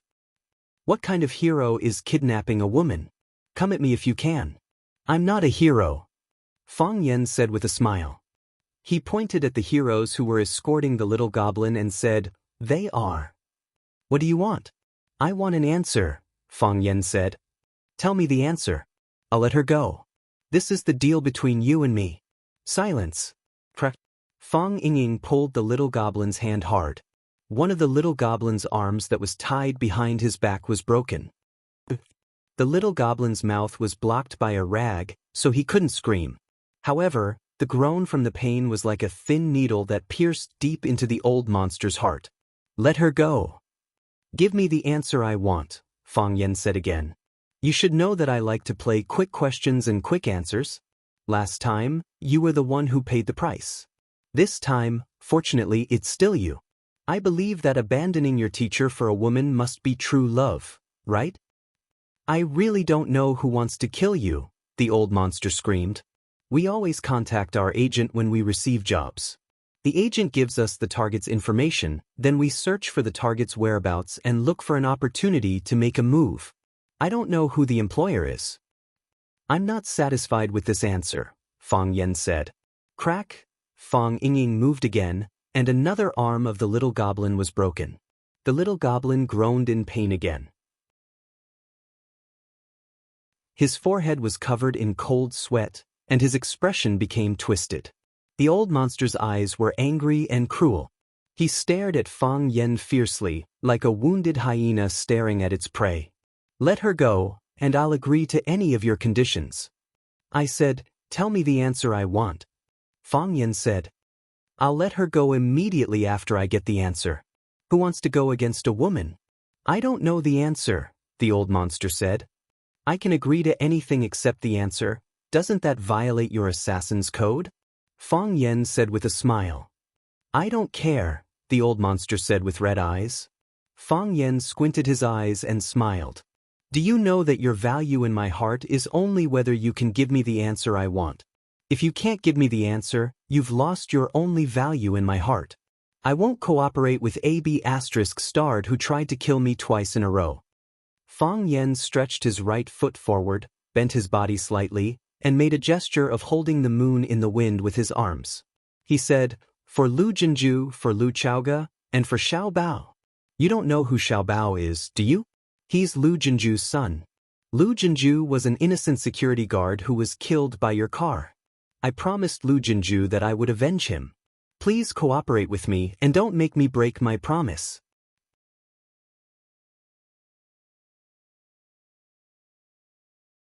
Chapter 173. Under the bright moon and cool breeze, in the old factory in the wilderness. A great battle was about to break out, and the atmosphere was shockingly cold. Fang Yan got into a fighting stance, waiting for the old monster to take the initiative to attack. One to save his partner, and the other to fulfill his own lies. They all knew that this was a battle of life and death. Of course, Fang Yan thought that if he really couldn't beat the old monster, Fang Yingying and Fang Haohan could still help. It was said that 2 fists couldn't beat 4 hands. They had 6 hands on their side. As for what the old monster was thinking, who cared? He could either choose to fight or run away. The key was that he might not be able to run away. The windsweeping moon was an open move in the Tai Chi palm. First, it opened wide to encircle people, then closed the door and locked them. Tai Chi was invisible. Tai Chi was everywhere. Tai Chi was everywhere. Unless the opponent chose to avoid it, as long as he approached or attacked, he would be within the range of the windsweeping moon. The old monster's eyes turned cold, but he couldn't retreat. What awaited him was a battle to the death. One of his hands had been cut off by the little goblin. This kind of injury was a disaster for a martial artist. Apart from Yanghua in The Return of the Condor Heroes, have you ever heard of a one-armed man who was a top master? Besides, Yanggua's superb kung fu was inseparable from his experience of living alone with his eagle for many years. After all, no matter how smart the eagle was, it was only a bird.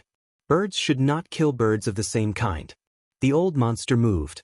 He didn't directly charge at Fang Yan. He also came from the Tai Chi sect. Even if he didn't understand the essence of Tai Chi, he still had a certain understanding of the Tai Chi moves and styles of various sections. In a fight between masters, control was important. If he rushed straight at Fang Yan, he would enter Fang Yan's sphere of influence. If Fang Yan was completely in control of the situation, the only thing that awaited him in the end would be death. The old monster's body moved as fast as lightning. With a leap and a light tap of his toes, he flew to the top of the 1-meter-high pile of scrap metal. His feet moved quickly, and the thick, heavy, and embroidered weapons flew towards Fang Yan's direction. Fang Yan scooped with one hand, and the first iron artifact fell into Fang Yan's arms. His hands were not stained by the dust. Not even a corner of his clothes could touch the iron. He used his own chi to guide the trajectory of the iron weapon. After making 2 full circles, he smashed it at the pile of iron that the old monster was standing on at a faster speed and with greater force. Clang! The old monster leaped high into the air, and the iron shaft slammed into the wall of the factory behind him. Boom! A big hole appeared in the wall, and the ring-shaped iron shaft actually went through the wall. The entire factory began to shake, and the dust on the roof whooshed down, as if a sandstorm had arisen. This was just the beginning. Fang Yan waved his hands even faster, and the iron blocks and handles that the old monster had kicked were all swept up by him, and then he smashed them back in the direction of the old monster. Give them a taste of their own medicine. Moreover, the force was stronger, and the momentum was more majestic. This was the essence of Tai Chi, using one's own strength and one's own strength to hit one's enemy. If one could resist one's own strength, how could one resist the combined force of 2 people? The old monster dodged left and right on top of the pile of scrap metal like a ballet. After the storm of attacks from Fang Yan, he was in a very difficult and dangerous situation. The little goblin, whose hands and feet were tied and whose mouth was gagged, widened his eyes, and his face was full of panic and anxiety. Fang Yan was too powerful. The heavily injured old monster was no match for him at all. What was worse was that they were good at working together. However, how could he cooperate with him in his current situation? His life was in danger. Junior Marshal Uncle's move of true man selecting soldiers is really good. Fang Ying looked at Fang Yan with admiration and said with a smile. Junior Marshal Uncle is angry, Fang Haohan said. Fang Ying looked at the little goblin and said, Although I feel that you are very pitiful, if you kill Junior Martial Uncle, Miss Yi will also be very pitiful. Fang Haohan looked at Fang Yingying with a puzzled face and asked, "Why is Miss Yi pitiful?" Miss Yi is not Junior Martial Uncle's wife, and Miss Yi did not give birth to a son for Junior Martial Uncle. Idiot! Fang Yingying slapped Fang Haohan's head. Seeing that Fang Yan was busy fighting with others, he thought that he could not hear what he said, so he said in a low voice, "If you were Miss Yi, you could find someone to beat up every day when you are in a bad mood, and that person could not resist. Do you think that your mood can be cute every day?" Fang Haohan's eyes widened, and he thought for a while, and finally understood. He grinned, nodded honestly, and said, "I can be cute every day."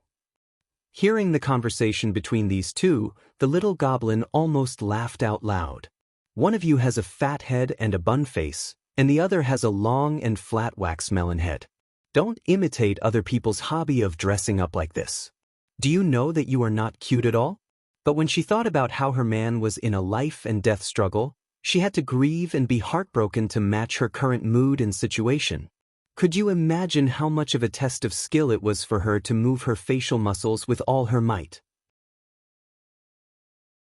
Because Fang Yan's counterattack was too fierce, the old monster could no longer stand on the pile of scrap metal.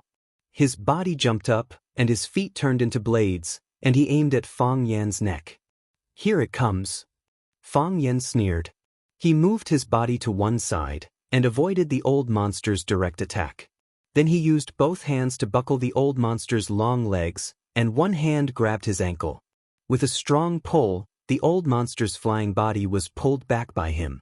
He punched the old monster's knee, and with a crisp crack, one of the old monster's legs was broken. "Ah!" The old monster screamed. Fang Yan did not stop there, and he still held the old monster's ankle. His right foot kicked up at a 180-degree angle, directly hitting the upper body of the old monster, whose body was still hanging in the air, and kicking it high into the air. When the old monster's body was in a free fall, Fang Yan kicked the second time. Bang! After a muffled groan, the old monster's body flew high again. Third kick, fourth kick, fifth kick. The old monster's body was kicked 7 or 8 times, and his bones felt like they were about to fall apart. However, he still clenched his teeth and held on, and kept his mouth closed. Suddenly his body was hanging upside down, and he grabbed Fang Yan's lower body. In his hand, he was holding a triangular bayonet that was shining with a cold light. The tip of the bayonet went straight for Fang Yan's calf. If he succeeded with this attack, Fang Yan's entire left leg would be broken. "You're asking for it." Fang Yan was furious. His body spun 360 degrees, round and round, and he swung the old monster's body again. Then he kicked the old monster's body toward the pile of scrap metal. Clank, clank, bang. The old monster's body knocked down several metal shelves, and he was finally stopped by a large piece of machinery. Blurg! The old monster was lying there, retching. When he opened his mouth, a pool of sticky blood gushed out.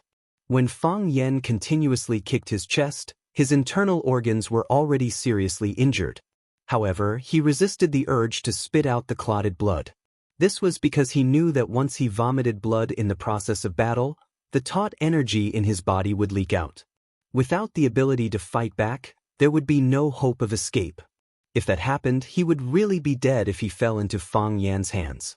Of course, he was only left with a small part of his life. The little goblin whimpered, and his body struggled with all his might.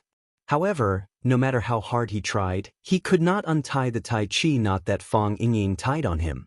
The Tai Chi knot, one knot leads to 100 knots, and the more knots are untied, the more knots there are. If one did not know how to untie knots, he would probably be strangled to death by this knot. Woo woo woo. The little goblin whimpered at Fang Yingying. "She wants to talk to you," Fang Haohan said. Fang Yingying pulled off the rag on the little goblin's mouth. Before he could ask what she wanted to say, the little goblin had already shouted, "Let him go! Fang Yan, please let him go.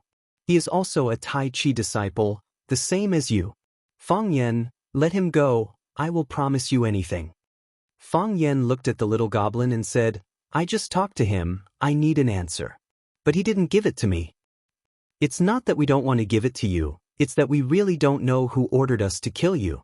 Fang Yan, let him go, I will die for him. Fang Yan shook his head and said, it can't be replaced. No one can replace the other. Lu Jinju is dead, even if 10 old monster and little goblin died, they can't replace his mother who lost her son, his wife who lost her husband, and his son. His son just turned 1 month old, he didn't even have the chance to hear his son call him daddy. How can he replace this? The old monster vomited another mouthful of blood and screamed, don't beg him. Don't beg him. From the day we betrayed the sect, every day we live is equal to 1 more day of profit for us. That's enough. It's really enough. I have wronged you. It's all my fault. If it wasn't for me, you wouldn't have betrayed the sect. If it wasn't for me, you wouldn't have been hunted down. If it wasn't for me, you wouldn't have become an assassin. It's all my fault. I don't care if I die, but I want you to live. The old monster shook his head and said, if you die, how can I live? He supported himself with one hand on the metal frame and struggled to stand up. Step by step, he walked toward where Fang Yan was standing. He staggered and one of his legs was dragging on the ground. He was still covering his mouth and coughing violently. Every time he coughed, his injured internal organs would be pulled, and every time his internal organs were pulled, he would spit out a mouthful of black blood. Fang Yan's eyes were cold, his whole body vigilant as he stared at the old monster who was getting closer. The old monster stood in front of Fang Yan, the two of them maintaining a distance of less than 1 meter. I lost, the old monster said. I'm no match for you. I tried to kill you twice but failed twice. Now my life is yours.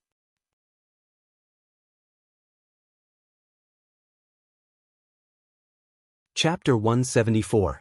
The old monster stood loosely in front of Fang Yan, as if he was waiting to be slaughtered. He had given up fighting and resisting. As long as Fang Yan gave him a light push, he would fall to the ground. This kind of person was really too hateful. Fang Yan was a little anxious. He said, you punched me. You hit my face. The old monster stood there motionless, as if he hadn't heard Fang Yan's words at all. He covered his mouth with his hand. Every time he opened his palm was covered in blood. You can kick me, or just touch me, Fang Yan said. Dive. It's like diving on the football field. Fall on my body. The old monster laughed loudly.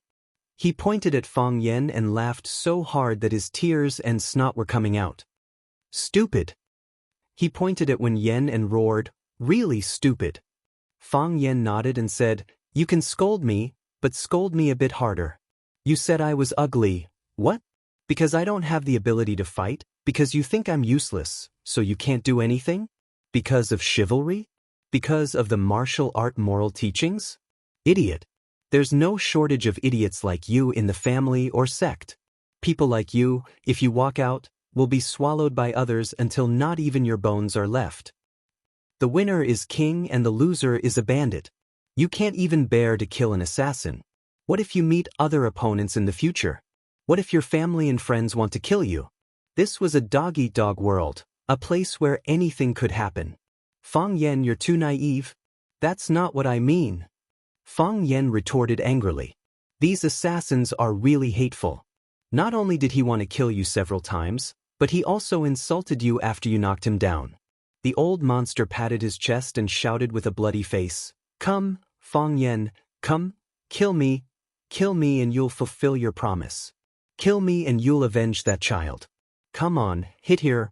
1 punch is enough.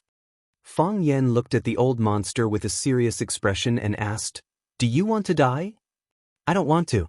Who would want to die if they could live? The old monster laughed and spat out another mouthful of blood. But I know I have no choice but to die. What if I let you live? Fang Yan asked. The old monster was stunned and asked, Why didn't you kill me? I mean if... Fang Yan suddenly raised his leg and slapped the old monster's forehead. The old monster's body fell to the ground with a thud. He lay there motionless, and for a long time he did not move. If you didn't kill Lu Jinju... Fang Yan sighed softly. Wen Chang. The little goblin screamed. The old monster's real name was Wen Chang. Perhaps, this name was a very distant memory for them? Fang Yingying and Fang Haohen held the little goblin on both sides to prevent her from rushing to fight with Fang Yen. Although she was tied up like a rice dumpling, even if she could run to Fang Yen, she would only be killed. Wen Chang, wait for me! The little goblin screamed hysterically. Fang Yingying reacted quickly and stretched out his hand to pat her neck. Unfortunately, Fang Yingxiong was still a step too late. Before his hand chopped the little goblin's neck and made her faint, the little goblin had already crushed her poisonous fangs. She spat out a mouthful of blood, and then black blood flowed out of her nose and eyes. She looked like an evil ghost, and her appearance was extremely hideous and terrifying. The poison used by the killer was extremely strong, and there was no cure for her. Untie it, Fang Yen said. Fang Yingying stretched out his hand and pulled, and the Tai Chi knot on the little goblin's body suddenly shrunk into a small rope. The little goblin smiled gratefully at Fang Yen, and then ran to the old monster's corpse. She had only run 2 steps when the poison took effect, and her body fell to the ground weakly. She didn't stop there, and still crawled to the place where the old monster was lying with difficulty. Both of her arms were broken by Fang Yingying, so she could only rely on her physical strength. Her body arched up and down, and arched up again.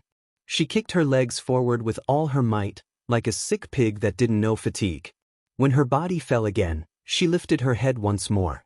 She struggled, and used all her strength to arch up. However, she had no strength left in her body. Her vision turned black, and her head fell down softly. She couldn't raise her head anymore. Fang Yen, Fang Yingying, and Fang Haohen watched from afar, watching the woman approach the man crazily, getting closer to her life partner.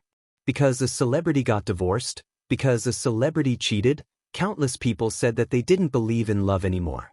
However, Fang Yen saw the true meaning of life and death companionship from these 2 killers. He was deeply shocked. Fang Yingying opened his mouth, but he couldn't say anything. Fang Haohen scratched his head, and felt that this scene was so sad. Fang Yen walked over, picked up the little goblin's body, and put it in the old monster's arms. Then, he used the old monster's arms to wrap around the little goblin. Just like that, they finally hugged each other tightly. They died together in such a gentle way. Men are afraid of entering the wrong profession, and women are afraid of marrying the wrong man. I hope you can have good luck in your next life, Fang Yen said. This scene made him feel inexplicably sad. Fang Yen killed the killer who wanted to kill him and Lu Jinju, but he didn't feel the slightest joy in his heart. They were just another form of pitiful people. The mistake was that they chose the wrong profession. Give them a grand funeral, Fang Yen said. Screech. A champagne-colored BMW stopped in front of the iron gate of the villa. This was an old-fashioned villa.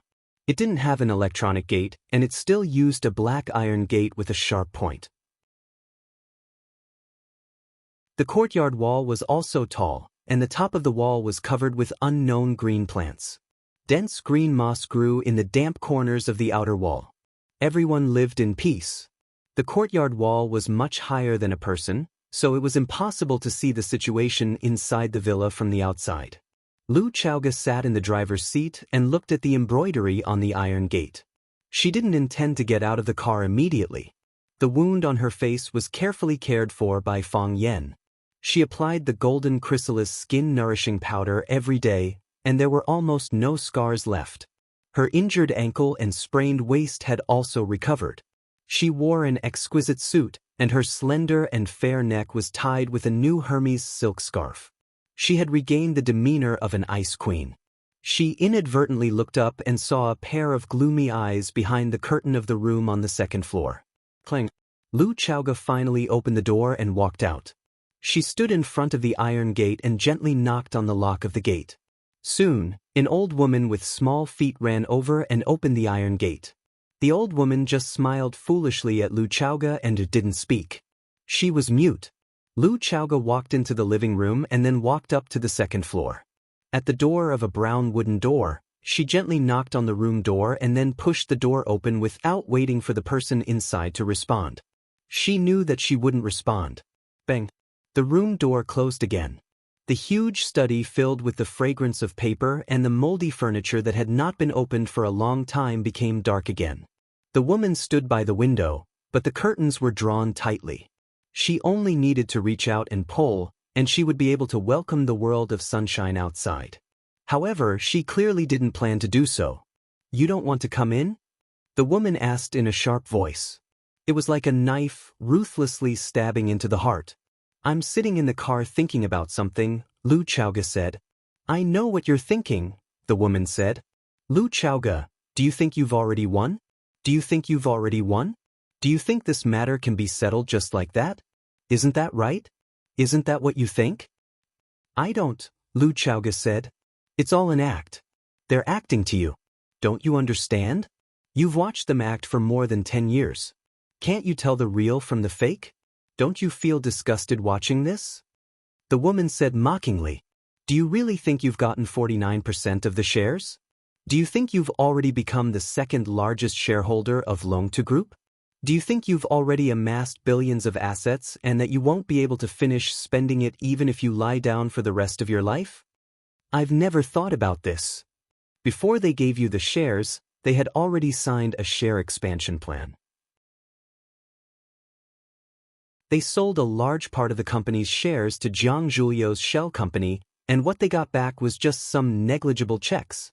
When you go to take over the company, the cruel reality will slap a little girl like you who doesn't care about worldly affairs to the ground. What's more hateful is that although they can't change the technology patents that belong to your father, they sold the core technology of these patents to another energy company that they founded. The core assets of Longtime Group are already under their control. If they want to turn against them, they can just leave at any time. Do you think they'll pin all their hopes on your father's patents? Do you think Qiang Longtan is really as modest as he portrays himself to be? A dog that bites doesn't bark. Qiang Longtan is a wolf dog that can throw you to the ground, tear off your flesh piece by piece and swallow it into his stomach. Not only will he eat your flesh, but he will also drink your blood, pull out your tendons, and boil your bones into soup. He's a calculative person. Every inch of your body will be fully used by him. He's a demon. There's nothing in this world that he can't do. "I know," Lu Chaoga said. "Auntie, I know all that you've said."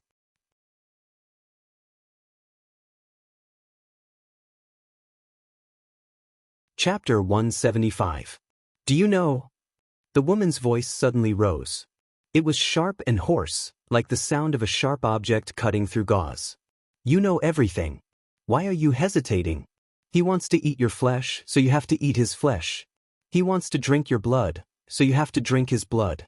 Before he turns your bones into soup, you have to pull out his bones one by one and put them into the pot to make soup. Defeat him, kill him. Lu Chaoga, this is what you have to do. This is your responsibility. This is your destiny. Think about your parents, think about the life you have been living all these years, think about your patience and sacrifice." The woman suddenly turned around, pointing at her face and roared, "Think about my face. Lu Chaoga, shouldn't you do something for us?" What kind of face was that? It was not an exaggeration to say that it was full of holes. There were some parts where there was no flesh at all, only a piece of black bone that made people want to vomit. She had no hair, and a part of her scalp was burnt. It was wrinkled like craft paper. It looked like it had been scalded by boiling water or roasted by fire. She had no eyebrows, loose eyelids, and wrinkles. Her eyes were ruthless, cold, angry, and hateful. There was nothing positive in them. You could not see her age, but you would suspect that she must be a monster that crawled out from hell. Lu Xiaoga did not dodge, nor did she avert her gaze. She looked at the woman standing in front of her. Her eyes were full of sympathy and love, and an indescribable attachment. This was her aunt, the only family she had left in this world. Wang Li was originally a beautiful woman like her mother. Because of the tragic death of Lu Chaoga's parents, she did not go to the United States, nor did she go to any other place. She did not die. She should have died. On the way back, she did not know what happened, but she fainted. When she opened her eyes, she was trapped in a sea of fire. Her hair was burned off, her scalp was burned, and her face was disfigured. She should have turned into a piece of charcoal, Not even a piece of charcoal, but a pile of dust that no one knew what kind of creature she was. However, there was always a way out. She didn't have time to repair it, so the unlocked rear door saved her life. After she got out of the car with flames all over her body, the car she was in exploded. She believed that it was all Qiang Longtan's doing, so she began her arduous journey of revenge.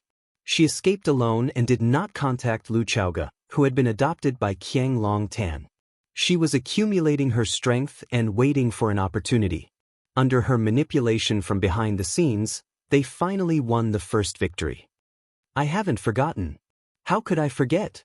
Lu Chaoge said with a moved expression. "When you suddenly picked me up from school and told me that my parents would never come back, when you hugged me and cried, when I lived alone in that strange family of the Jiang family, when I was almost driven crazy by that kind of life, when I went to the United States to look for you but could not find you, when I was alone for countless festivals. I have been working hard." Only then did the woman calm down a little. She looked at Lu Chaoge and said, "What are you going to do next?" "As you said just now, the Jiang family has made preparations. On the surface, I have obtained the shares of the company, but in fact, what I have obtained is very limited. The shares have been diluted, and the core patented technology has been leaked. Most importantly, the Longtu Group has been run by Qiang Longtan for many years. Everyone from the top to the bottom is his people. If I go in, I will just become his puppet. It is meaningless." In order to test the loyalty of his subordinates, that hypocrite Jiang Longtu created a culture of borrowing books. Other than the dead Lu Jing, almost all the middle and upper management of the Longtu Group have borrowed books from Qiang Longtan. These people are directly or indirectly showing their support to Qiang Longtan. The woman said coldly, "Longtu Group is under his control. Even if your father is alive, I'm afraid he will not be able to make a sound in Longtu. This is also not the reason for us to cooperate with him." Lu Chaoge finally voiced out her concern. "If the wolf is chased away by the tiger, what about the tiger? Then tell me, what should we do?" The woman snorted coldly. "Without their help, do you think I, a woman, can live to this day? Without their help, do you think we can force the father and son of the Jiang family to this state? If not for them, do you think we can win this time? Lu Chaoge, I know that the human heart is sinister. However, I know that only by staying alive will we have a chance. As long as we are alive, there will be a chance. There will always be a chance." Lu Chaoge was silent. She understood her aunt's way of doing things, but she could not accept it. Because those people were too cunning. They could lift you up right now, but they could also step on you right now. Besides, they have spent so much money and energy to help you. Don't tell me they don't have any ulterior motives? When their positions are switched, when they turn their guns to the outside world, how will she and her aunt face such danger? The father and son of the Jiang family must be eliminated, but it is not enough to rely on our strength. Aunt continued. We need external help, we need to attract more hatred to them, they must die. Aunt looked at Lu Chaoge and said, I believe you can do it. You must do it too. Lu Chaoge, don't let us down. Now is the best chance. If you are disappointed this time, it will be a lifetime of despair. Fang Yan walked to the school gate and saw Baldy arguing with two girls, his face red. Didn't I say it before? You say you are Teacher Fang Yan's students, then let Teacher Fang Yan come out. I don't see Teacher Fang Yan, so of course I can't let you in. If all the girls say they are Teacher Fang Yan's students and then enter Rosefinch Secondary to see Teacher Fang Yan, won't the school be in chaos? Teacher Fang Yan doesn't have that much time to receive you. Fang Yan was about to cry. He wanted to rush up and say, Brother Baldy, if there are beautiful girls who say they are my students and want to come in to see me, you must let them in. Wasn't a teacher's duty to protect students and provide them with all kinds of knowledge? He was not afraid of trouble and he had time. I just called Teacher Fang Yan, didn't you hear it? Let me show you the number on my phone. Don't tell me it's fake? Wang Lin said angrily, Fang Yan is not a big star. Is it necessary for us to pretend to be brainless fans to see him? That's right. Jiang Qin, who was carrying a red backpack, echoed. When I met Teacher Fang Yan, I didn't even know where you were. Fang Yan is my good friend, a very, very good friend. Do you know that? After a pause, Jiang Qin looked at Yuan Lin angrily and said, Yuan Xiaolin, you must give me an explanation. Why is Fang Yan's number on my phone fake, but your number can get through? Yuan Lin laughed and said, That's your phone, how would I know it can't get through? Could it be that you remembered the wrong number? Don't think I don't know your tricks. You want to steal my man. Mr. Fang. Yuan Lin inadvertently saw Fang Yan behind her and hurriedly greeted Fang Yan. Don't pretend to be mysterious. I haven't finished speaking, you want to steal my man. As soon as Jiang Qin turned around, she saw Fang Yan standing behind her with a smile.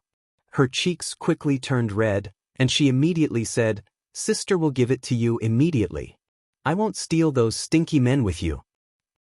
Yuan Lin felt that she was being used by her best friend. Fang Yan looked at Jiang Qin and Yuan Lin, who were still wearing their school uniforms, and asked, You two girls didn't go home after school, why did you come to my place? Jiang Qin hadn't recovered from the shyness just now. She said with a red face, My language has been declining recently, and there are a lot of questions that I can't do. I can't understand what the teacher is saying. I want to find Mr. Fang to tutor me. Yuan Lin nodded again and again. Do you really want to tutor? Fang Yan asked with a smile. Of course. Jiang Qin bit the bullet and said, We even brought the tuition fee. Yuan Lin, open your wallet and let him see. Why do you want to open my wallet? Yuan Lin asked. Because I don't have money. Jiang Qin said frankly. So, Yuan Lin had to open her branded wallet and showed the thick stack of bills to Fang Yan. It meant, Don't be afraid, I have money, enough to support you for a few days and nights. Hurry up and put away your wallet. Fang Yan said with a frown. Yuan Lin, don't carry so much cash with you when you go out next time. Why do you, a student, carry so much money? You're adding a lot of danger for no reason. Okay, I'll listen to Mr. Fang. Yuan Lin agreed readily. Let's go. I'm making curry chicken with rice. You two little girls are lucky. Fang Yan said with a smile. Baldy trotted to Fang Yan and said, Mr. Fang, are they really your students? Fang Yan said. I don't think so, Baldy said. I'm worried that they're approaching you with ulterior motives. I want to apply to the captain to protect your safety. Fang Yan shook his head helplessly and said, Baldy, if you want coffee with rice, just say it. I didn't mean that, I didn't mean that. Baldy's thin face turned purple. If you have extra, I'll get a bowl. When Fang Yan walked back to his courtyard with Jiang Qin and Yuan Lin, Fang Yingying and Fang Haohan, who were practicing martial arts in the courtyard, had their eyes lit up instantly. Fang Yingying gave Fang Haohan a look, and then the two secretly played rock-paper-scissors to guess the winner.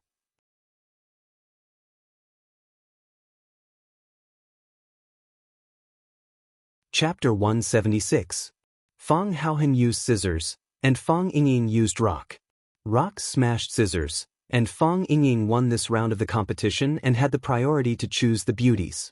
His chubby face was full of smiles, and he walked in front of Jiang Qin and Yuan Lin with his most charming appearance. Before he could open his mouth to speak, the two little girls bowed to him politely and shouted, Hello, uncle. Fang Yingying's big face was pale. However, as a man, he must always maintain a gentleman's demeanor. Maybe there was a glimmer of hope at the end of the tunnel? The most important thing was, didn't the little girls nowadays like older uncles? Only uncles had great competition. Therefore, Fang Yingying endured the pain on his face and smiled at Jiang Qin and Yuan Lin. Hello, two beautiful little girls. Look, what a gentle and appropriate response. Uncle, you look like Garfield. Yuan Lin giggled and said, Oh, surprised face. Garfield? How did I become Garfield? Which part of me looks like Garfield? How could I look like a cat? Fang Yingying wasn't just feeling pain on his face, but this time it was his heart. Yeah. So cute. Jiang Qin also echoed. Ha ha ha. Fang Yingying laughed, and suddenly his eyes and mouth opened into an O shape, and he stuck out his fat tongue. He put his two hands beside his ears and made a peace sign, and said, I'm Garfield from Garfield. Jiang Qin and Yuan Lin were rocking back and forth with laughter, tears flowing down their cheeks. Yuan Lin pointed at Fang Yingying and said, "So cute. Fat uncle is so cute. Yeah, he really looks like that fat cat. I really want to pinch his face." Pinch face? Fang Yingxiong's eyes lit up. He swayed left and right as he moved step by step towards Jiang Qin and Yuan Lin. He shouted, "Master, hurry up and pinch my face, hurry up and pinch my face." Pinching faces can unlock more skills. Plop. Fang Yen kicked him from behind, causing him to fall flat on his face. "Who kicked me?" When Fang Ying climbed up from the ground with difficulty, he saw Fang Yan's black face. "Little martial uncle." The anger on Fang Yingxiong's fat face immediately turned into a smile, and he said fawningly, "Your white snake tail whip is getting better and better. I was completely defenseless when you kicked me. Good kick, wonderful kick. You idiot scum. We are the descendants of the Fang clan's Taiji. How could we do such a thing that would damage our reputation? As a top-notch martial artist, we should have a basic requirement for our own image. Standing like a pine tree, moving like the wind, standing like a bronze bell.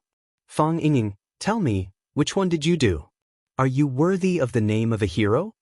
Fang Haohen said with a wronged face, "Junior martial uncle, I didn't do anything standing here." "Sorry, I said that too casually." Fang Yen apologized to Fang Haohen. Then he focused his attacks on Fang Yingxiong and said, "You better wake up." "Yes, junior martial uncle," Fang Yingying answered obediently. Fang Yen sighed softly and turned to Jiang Qin and Yuan Lin, who were behind him, and said, "I don't want to be strict with them, but I have to be strict with them. A country has its laws and a family has its rules. Since they are from Fang's Tai Chi and call me junior martial uncle, I have to be responsible for their words and deeds. You may not know this, but we, the famous sects, are very strict with our disciples. Martial arts, martial art morality, none of them can be missing. Only martial art morality. Without martial arts, it is difficult to enter the next level. Only martial arts, but not martial art morality, and disciples are easy to go out and commit crimes. We who practice martial arts are like Iron Man, Spider-Man, and Batman in the city. If we don't stand properly, won't we become the villains in the movies? Think about it. If Spider-Man scourges the people, how much loss will it bring? Is there any hope for this country?" Jiang Qin and Yuan Lin looked at Fang Yen with little stars on their faces and praised him in unison. "Mr. Fang, you are so handsome." Fang Yen waved his hand freely and said, "It has nothing to do with being handsome or not. This is our responsibility as martial artists. The greater a person's ability, the greater his responsibility. I dare not forget this sentence. Mr. Fang, you are a responsible man." Yuan Lin grabbed Fang Yan's arm and said. Jiang Qin pulled Yuan Lin away from Fang Yen and said, "You little love-struck fool, you haven't explained to me why I can't get through to Mr. Fang's number on my mobile phone. Tell me, what did you do to him?"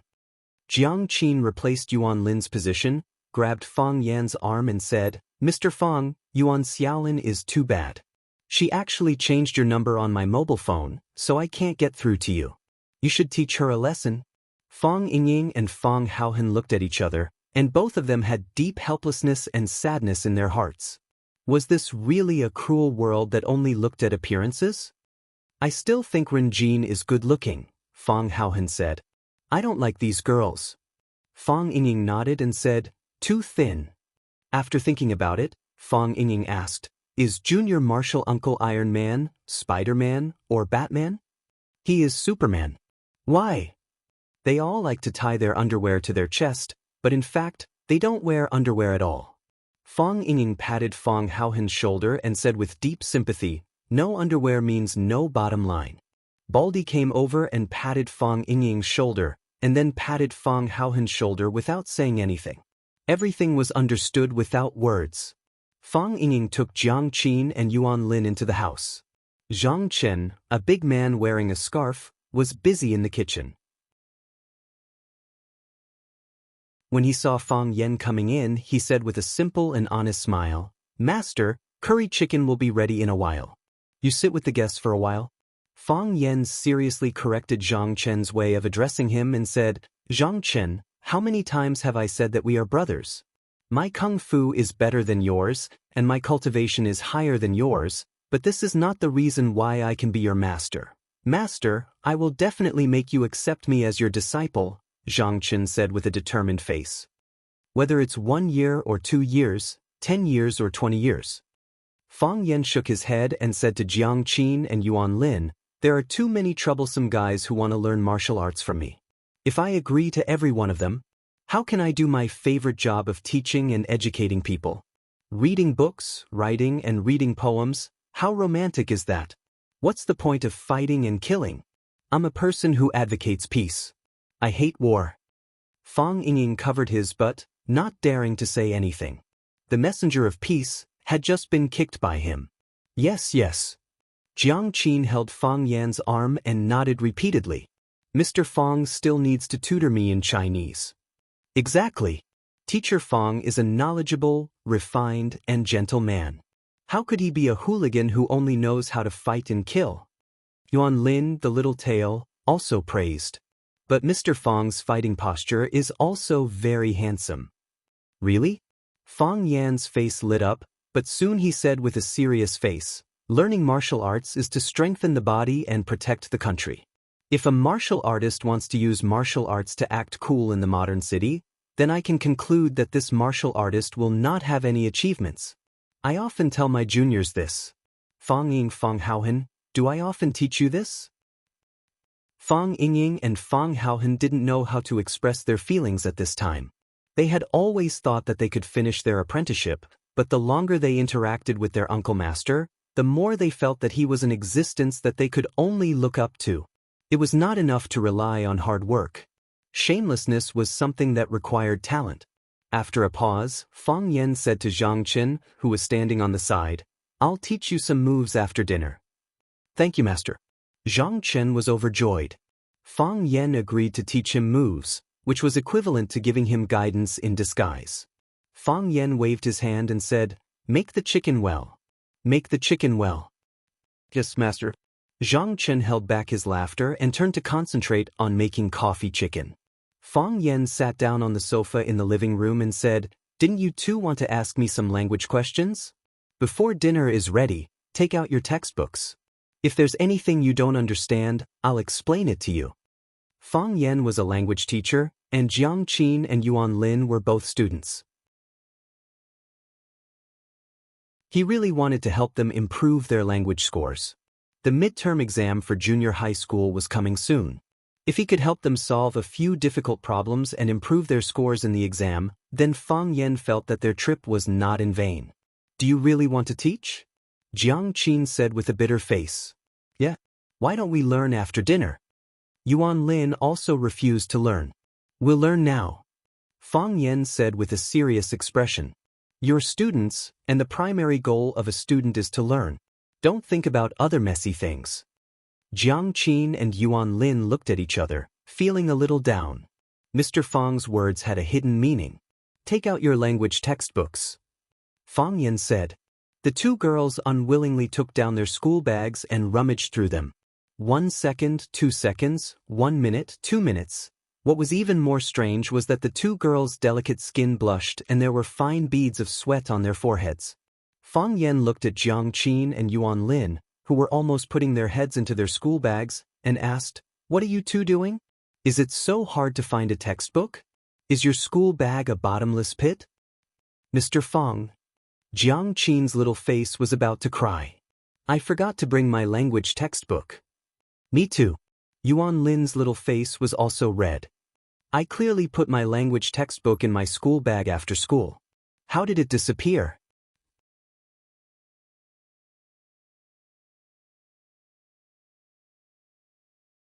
Chapter 177.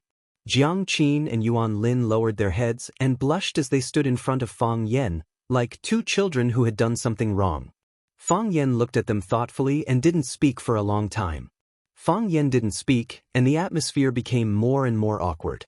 Jiang Qin was angry and felt that they couldn't go on like this, or they would be more and more passive. She couldn't let Fang Yan think about it in peace.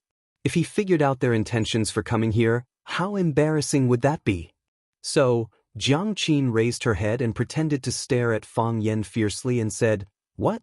We didn't mean it. We originally wanted to ask you to help us with our language lessons. Do you think we're here to see you? In your dreams? I also brought tuition fees." Yuan Lin wanted to rummage through her wallet as she spoke. Fang Yan waved his hand and said, "Don't rummage through your wallet. I believe you." Jiang Qin was stunned for a moment. She looked at Fang Yan and asked, "Do you really believe us? What can I do if I don't believe you? I don't dare to bully the butcher's daughter." Jiang Qin chuckled and raised her head proudly. She said, "It's good that you know. I'm the butcher's daughter." Yuan Lin looked at Jiang Qin and was very envious that she had a butcher's father. Fang Yan pointed to the sofa opposite them and gestured for them to sit down. He said, "If you don't understand anything, you can ask me now." Jiang Qin and Yuan Lin looked at each other and shook their heads. Both of them were ranked in the top few in the whole school. They were the top students that the teachers paid special attention to. If they had any questions that they didn't understand, they didn't need to say anything. The teachers of each subject would go up to them and give them guidance. "The exam is coming. You two have to study hard and don't run around," Fang Yan said. Jiang Qin and Yuan Lin lowered their heads and said nothing. Neither of them liked this kind of preaching education. "This year is the most crucial and important year for all of you. You must get good results," Fang Yan continued. The two girls became even more impatient. Their ears were about to get calluses from hearing such words every day. "I'll wait for you at Rosefinch," Fang Yan said. "Really?"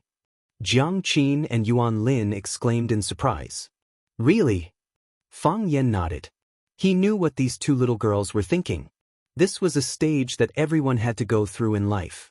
It was very ignorant and very pure, but it was also abnormally firm and fearless. He couldn't reason with them, and it was impossible for him to tell them that they shouldn't like him because it was impossible for them to be together. That would hurt their self-esteem, and if he didn't handle it well, they might give up on themselves. The consequences would be extremely serious. He was willing to wait for them to grow up, wait for them to mature. At that time, they would realize that they had fallen in love with such an outstanding man. Thus, he very noble and very shameless used the handsome man trick. "Can I take the exam for your class 9? Jiang Qin asked. "I also want to take the exam for class 9. "You can't take the exam for class 9. You can go to class 7 or 8, but you can't go to class 9. "Yes. I want to be together with you."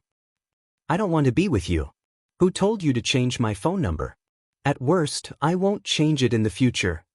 Their bad moods came and went quickly, and their smiling faces would suddenly blossom into a bright smile. They would quarrel over a simple question, and they would look forward to their beautiful future. It was good to be young. Seeing the two girls chattering in front of him about the unreachable matter, Fang Yan's mood inexplicably improved.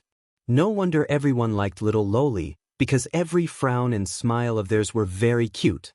After the meal, Fang Yan fulfilled his promise and taught Zhang Chen some moves. Fang Yan especially went back to his room and changed into a white scholar's robe, looking handsome and elegant. He also deliberately stood in a row with Fang Yingying and Fang Haohan, making people feel that he was a dragon among men and a crane among chickens. This made Jiang Qin and Yuan Lin, the two brainless fans, applaud again and again. Their eyes were full of little stars. Zhang Chen, who was wearing a black sportswear, stood in front of Fang Yan and bowed to Fang Yan. "Master, please advise me." Fang Yan nodded and said, "You attack me." Zhang Chen agreed. He clenched his fists and sank his qi into his dantian. After a roar, his whole body pounced towards Fang Yan. A fist smashed towards Fang Yan's chest. Strength. Angle. The three were all together, three became one. For Zhang Chen to be able to establish such a great reputation in Huaqing, he indeed had his outstanding points. The wind from the fist was fierce, wrapped with a strong wind. Jiang Qin screamed. Zhang Chen's momentum was too shocking, and his fist was too frightening. She was worried that he would hurt her Mr. Fang. Fang Yan stretched out his hand, then stretched out his palm and lightly flicked. After Zhang Chen spun on the spot, his attack missed. Ooh! Jiang Qin and Yuan Lin both let out a sigh of relief at the same time. Fang Yingying came over and said as if he already knew this would happen, "Don't worry, junior martial uncle will be fine." "I know." Jiang Qin nodded. "But what if Mr. Fang is hurt? It's inevitable to get hurt in a martial arts competition. We didn't say that Uncle Zhang is not allowed to get hurt." Jiang Qin said innocently. "Did you forget?" Fang Yan asked. Zhang Chen thought for a while and said, "I forgot." Fang Yan said. So, Zhang Chen moved his qi into his dantian again, clenched his fists, and punched at a faster speed, heavier strength, and a more tricky angle. This punch was still aimed at Fang Yan's chest. Fang Yan hid one hand behind his back. When Zhang Chen rushed in front of him, he stretched out his right hand lightly. Similarly, he stretched out his hand and then gently flicked. Zhang Chen's hands and feet seemed to be entangled by an irresistible force, and his body fell backward involuntarily. Plop! Zhang Chen fell to the ground on his buttocks. "Good, good." Jiang Qin and Yuan Lin applauded. "Mr. Fang is so handsome." "Did you forget?" Fang Yan asked again. Zhang Chen closed his eyes and thought for a while, then said, "I forgot." Fang Yan said. He still hid one hand behind his back and stood tall, waiting for Zhang Chen to take the initiative to attack him. Zhang Chen rushed over again. A probe and a flick. Plop. Zhang Chen's body was hit and flew out, crushing a pot of pink orchids in the corner. Fang Yan raised his eyebrows but asked calmly, "Did you forget?" Zhang Chen climbed up from the ground with difficulty and said, "Master, I forgot." The smile on Fang Yan's face froze. It was as black as the curry chicken he ate that night. "Master." Zhang Chen looked at Fang Yan cautiously. Was there something wrong with his answer? There was no reason. This was the standard version of the answer. When he was a child, he had seen the Heaven Sword and Dragon Saber. Zhang Sanfeng wanted to teach his grandson Zhang Wuji Tai Chi. When he demonstrated it for the first time, his grandfather asked Zhang Wuji, "How much do you remember what I taught you?" Zhang Wuji said, "Big Master, I only remember half of it." Zhang Sanfeng demonstrated it again and asked, "What about now?" Zhang Wuji replied, "Only less than half of it is left." After the third demonstration, Zhang Sanfeng asked, "What about now?" Zhang Wuji said, "I have forgotten everything." Everyone was worried sick. They thought, "Why is this child so stupid? Big Master taught you martial arts. How can you forget everything?" Unexpectedly, Zhang Sanfeng's old face was beaming like a flower as he praised his grandson's talent. Although he was young at that time, he still felt his blood boiling when he saw this scene. Now, teacher Fang Yan demonstrated it 3 times and asked him 3 times, did he forget? According to Zhang Wuji's answer, shouldn't he have forgotten everything? Only then would he be able to show that he was a rare martial arts genius with extraordinary comprehension like Zhang Wuji. "You have forgotten everything I taught you?" Fang Yan asked. "Master, I have forgotten everything." "Since you've forgotten everything, doesn't that mean my efforts were in vain? What's the point of continuing to teach you?" Fang Yan shouted harshly. "Master?" Zhang Chen was shocked. "Aren't we learning Tai Chi?" "It's Tai Chi." Tai Chi doesn't focus on moves, only on conception, right? Fang Yan's black face became darker. He suppressed his anger and said, "Tai Chi doesn't focus on moves, only on conception, but that is when your moves have been perfected. Only when you see the mountain but not the mountain and the water but not the water can you reach the 3rd level. You don't even know whether the Tai Chi moves are horizontal or vertical. Do you know what the conception of Tai Chi is? Do you think you are Zhang Wuji?" Zhang Chen's eyes widened and his face was full of surprise. "So that's what happened? Old Master Jin has done a lot of harm. This guy thinks he is shooting a movie," Fang Yingying said with a smile. "He is even stupider than me," Fang Haohan said. After Jiang Qin and Yuan Lin understood the mistake made by Zhang Chen, they laughed again and said, "Why is it so funny? Why is it so funny?" Zhang Chen lowered his head in shame and said, "Master, I was just talking nonsense. I've memorized all your moves." It was really shameful for such a man to make such a naive mistake in front of a girl. "Tell me that. What did you remember?" Fang Yan asked seriously. Zhang Chen thought about it seriously and said, "I attacked 3 times, and Master used the same move and the same strength to fight back." Fang Yan nodded and said, "The moves are the same, and the strength is the same. Nothing changed. However, the results of my 3 counterattacks were different. The first time, Master just dissolved my fist force and made me turn in a circle. The second time, I felt that my body was tied up, and I couldn't move or escape, so I fell to the ground. The third time, I didn't have any reaction at all, and there was an irresistible force that sent me flying." Zhang Chen's eyes lit up and he asked excitedly, "Master is teaching me how to use strength."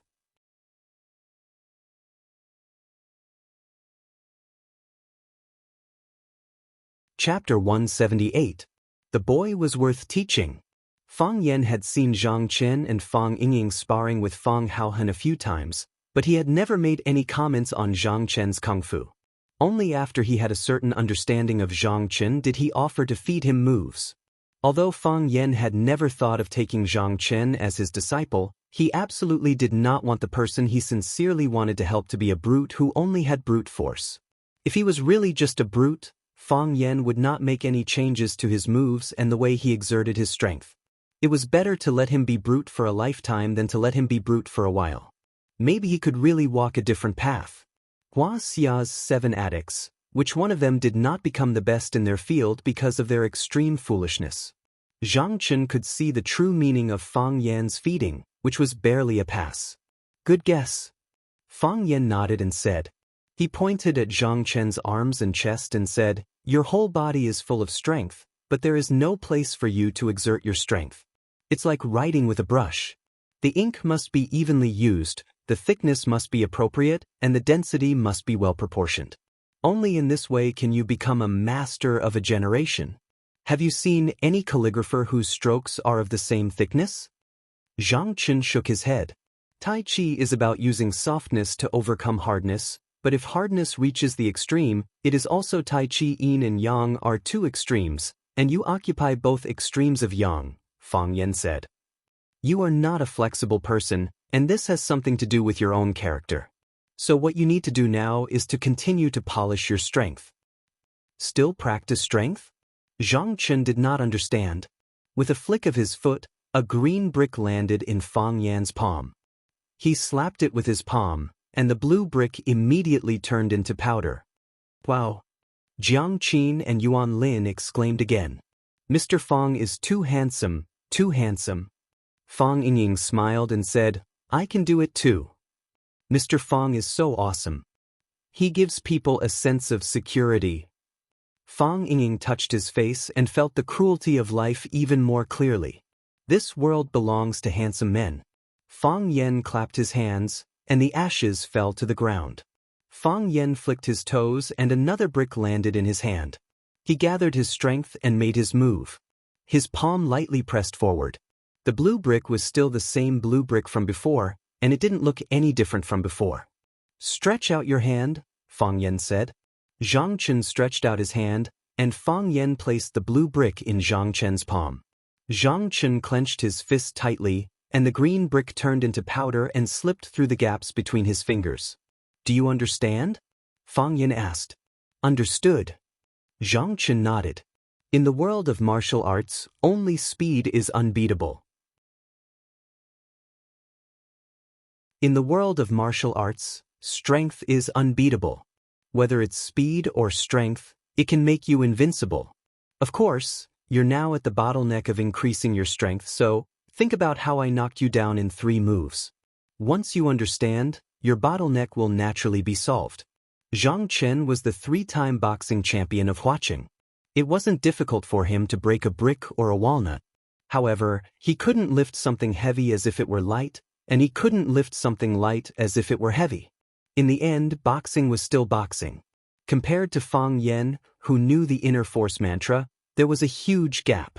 For example, as he grew older, Zhang Chen's speed would become slower, his strength would become lighter and the angle would deviate. However, Fang Yan and the others would not. The older they were, the faster they were, the more powerful they were, and the more accurate the angle of their attacks would be. This was the effect of inner force. What was inner force? That was a well. When you were young, you would constantly fill it with things, and the quantitative change would lead to qualitative change. When the well was full, it would gush out and what you needed would be endless. Thank you, Master.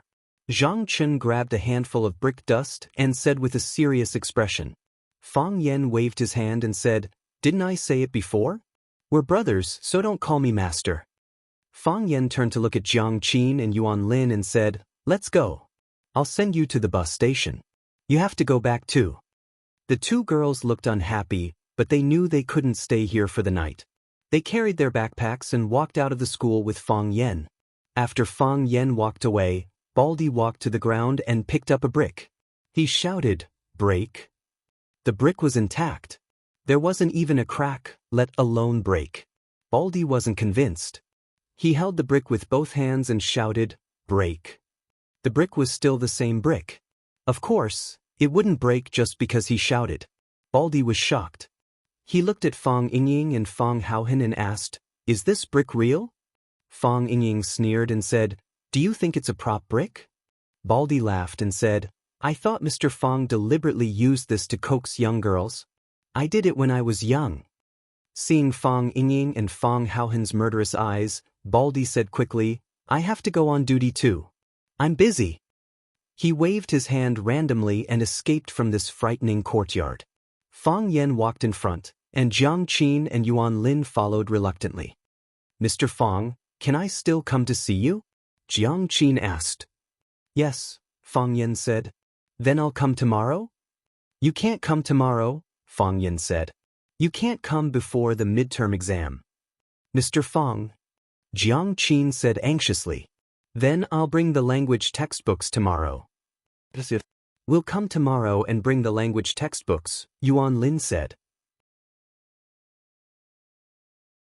"We'll pay for the tuition. We won't waste your time." Fang Yan stopped and turned to look at Jiang Qin and Yuan Lin behind him. He said very seriously, "I promised you that I'll wait for you in Rosefinch. So, you also promise me that you'll study hard before entering Rosefinch, okay?" Jiang Qin still wanted to argue that she came to find him to study hard and get better grades. However, when she met Fang Yan's eyes, she couldn't say anything. He understood everything that was on her mind. "I promise," Jiang Qin said. "Kiss." Yuan Lin pulled Jiang Qin's hand eagerly, indicating that she shouldn't be silly. "I promise you," Jiang Qin said. "I promise you that I'll study hard. I promise you that I'll get good grades in every exam. I promise you that I'll enter Rosefinch High. I promise you that I'll enter Class 9. I promise you that I won't fall in love with you easily."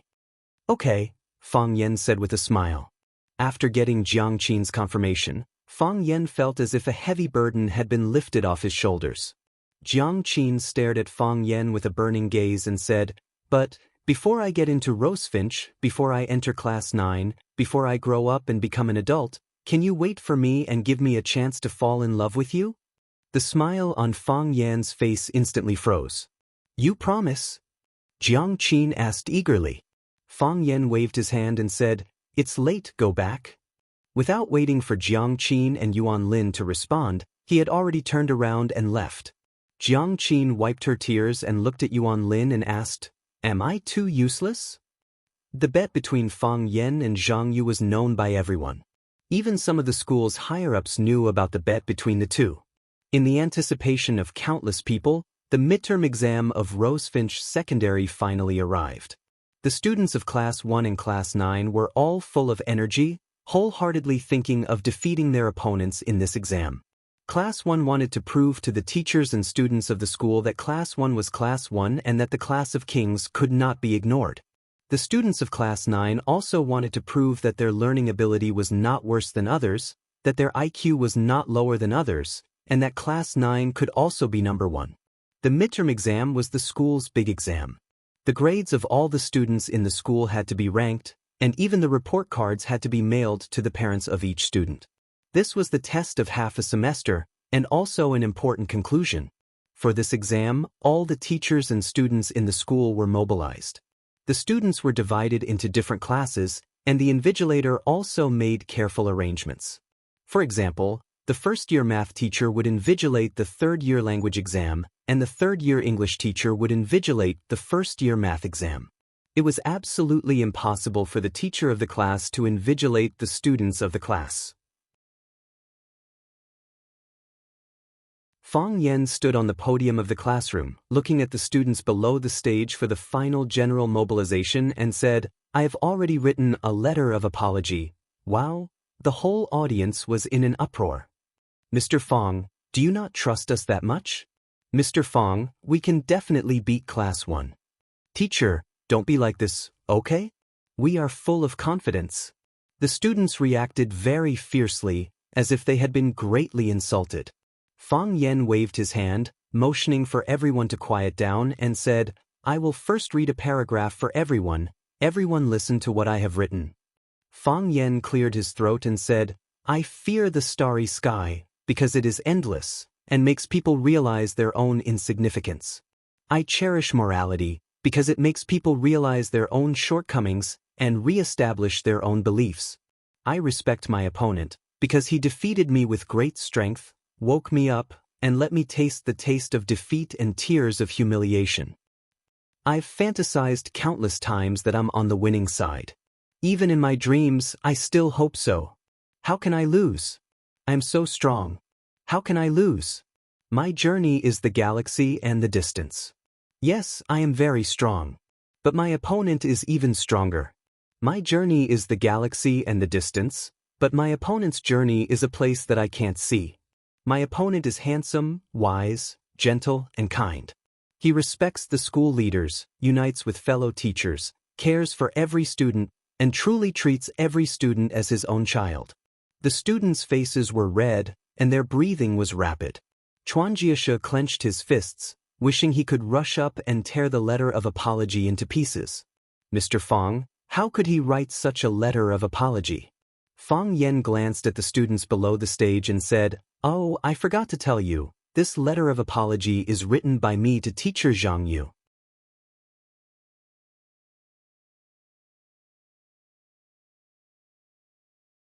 Chapter 179.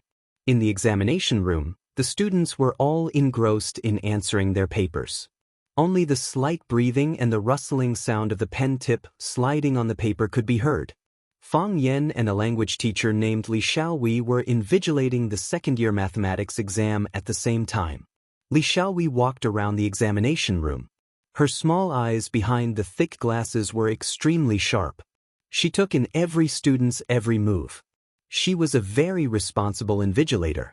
Fang Yen sat on the podium. His eyes were gentle and smiling as he glanced at the students' answers. Most of the students were well-behaved. They were either thinking with their heads down or answering quickly on the draft paper. However, there were also some students who tried to take a shortcut and directly copied other people's learning results onto their own papers. Fang Yen stared at a target. This was a little fatso wearing rimless glasses. He looked simple and honest. The pen in his hand never stopped. However, from time to time, he would raise his head to look at Fang Yen or glance at Li Xiaowei's position. This had already exposed his absent-mindedness and guilty conscience. "I'm telling you, don't have any illusions. Everyone has to rely on their own ability to take the exam. If I find anyone cheating, the papers will be confiscated. All the results will be invalid. I'll even have to ask your parents to come." Li Xiaowei had also discovered some of the potential enemies in the classroom, so she threatened them sternly. Most of the students lowered their heads to answer their papers. Some students, in order to prove their innocence, bravely raised their heads and smiled at Li Xiaowei. They looked for the students who might have cheated with her. Fatso also raised his head and smiled. However, the smile on his face was a little unnatural. In the eyes of the adults, students at this age did not have mature acting skills. Li Xiaowei walked past Fatso. At this moment, a ball of paper from the next table flew towards little Fatso. This kid had an accomplice. Li Xiaowei seemed to have grown glasses on the back of her head. She suddenly turned around and looked around. Little Fatso's face was pale. He lowered his head and did not dare to breathe. Even though it was a cool and rainy day, his forehead was still dripping with sweat. His unusual behavior immediately attracted Li Xiaohui's attention. She rushed in front of little Fatso and pulled out his test paper. Her eyes were like radar as she scanned little Fatso's desk. He put away his draft paper, opened his pencil case, and even unscrewed the cylindrical pen he used to answer questions to see if there was anything hidden in it. No evidence of cheating was found. "Stand up," Li Xiaohui said in a low voice. Fatso's legs were trembling as he stood up shakily. "Tell me, where is the answer hidden?" Li Xiaohui glanced at Fatso's body and clothes and asked aloud. "Teacher, there is no answer," Fatso said through gritted teeth. "No? Not as scared as you?" Li Xiaohui sneered. "Teacher, my body isn't good. I'm sick." "Sick? I think it's a mental illness, right?" Li Xiaohui was very angry and dissatisfied with Fatso. However, she couldn't find evidence of Fatso's cheating, so she couldn't continue to harp on it. It would delay Fatso's exam time and affect the other students' exam state. "I'm telling you, Zhang Sanxin, I'm telling you, I'm watching you. If you dare to cheat, don't blame me for being rude to you." "Teacher, I won't," Fatso replied in a low voice. "Sit down," Li Xiaohui said. Fatso sat down and took the pen to write and draw on the draft paper. He looked like he was doing the math seriously. Li Xiaohui stood next to Fatso and stared at him for a while. She really couldn't find anything suspicious, so she turned and left. When Li Xiaohui left, little Fatso breathed a long sigh of relief. He glanced at the ground. There was a rolled-up piece of waste paper. Because it was in the corner of the table, it was hard to see it. He stretched out one of his feet and tried to pick up the small ball of paper with his other foot. At this moment, a large hand reached over and nimbly picked up the ball of paper from the ground. Fang Yan held the paper ball in his hand and looked at little Fatso thoughtfully. He looked like he knew everything. Little Fatso's pupils expanded, and his face turned purple. He was scared out of his wits. The sweat on his forehead was even denser, and his expression was even more embarrassed. He looked at Fang Yan with pleading eyes, like a pitiful puppy begging for a bone that could save its life. Li Xiaohui saw Fang Yan's action and quickly walked over. "What's the matter?" Li Xiaohui asked. "It's nothing," Fang Yan said with a smile. "We have to remind the students to try their best to maintain the cleanliness of the examination room during the exam. Don't litter." As Fang Yan spoke, he flicked his finger gently, and the paper ball flew toward the wastepaper basket in the corner of the classroom. "Mr. Fang," Li Xiaohui shouted, but she was still a step too late. She said anxiously, "Mr. Fang, this may be the evidence of students cheating. How can you not open it and check it?" After that, Li Xiaohui glared at Fang Yan fiercely and ran toward the wastepaper basket in the corner of the classroom. She searched for a while, but she couldn't find the paper ball that Fang Yan had just flicked in. There was a pile of charred paper ash on the surface of the wastepaper basket, which seemed to be the paper ball that Fang Yan had just thrown in. But how could it be charred? Li Xiaohui couldn't get any evidence, so this matter could only be dropped.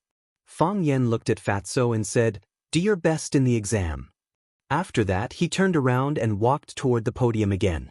The bell rang. Under the urging of Fang Yan and Li Xiaohui, the students began to hand in their papers. When Fatso handed in his paper, he glanced at Fang Yan and left without saying anything. Fang Yan saw that the back of his paper was a large blank. Li Xiaohui saw that there was no communication between Fang Yan and Fatso, so she concentrated on sorting out the papers in her hands. She sealed them in a bag and marked them together. After the math exam, this morning's work was temporarily over. Fang Yan and Li Xiaohui sent the papers to the Academic Affairs office together. They had a short meeting in the office to make a summary, and then everyone went home to eat. When Fang Yan walked out of the tree-lined path, there was a voice behind him, "Mr. Fang." Fang Yan turned around and saw the cheating Fatso running toward him. Fatso was panting. It seemed that he rarely participated in sports.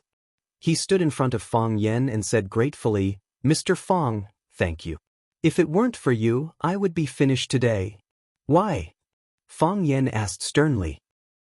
Fatso and Zhang Sanxin looked at Fang Yan with a puzzled face. Since you know the consequences are so serious, why did you choose this method of cheating? Fang Yan asked aloud. My math scores are not good. This time the questions are so difficult. Have you thought about it? Fang Yan looked at Zhang Sanxin and asked, if your paper ball fell into the hands of Teacher Li, what kind of consequences would you have to bear? If I had the same idea as Teacher Li, what kind of consequences would you have to bear? So I'm really grateful to Mr. Fang. If it weren't for Mr. Fang, all my results would have been cancelled, and my parents would have been called over. Fang Yan shook his head and said, Zhang Sanxin, I helped you not to make you thank me. I helped you not to let you realize that the cost of making a mistake is not that high, but to have a fluke in the future. I always believe that everyone should bear the consequences of making a mistake. You obtained your results by cheating. Isn't this unfair to those students who really rely on their own efforts to get the results? Mr. Fang, I'm sorry. Zhang Sanxin said with a ashamed expression.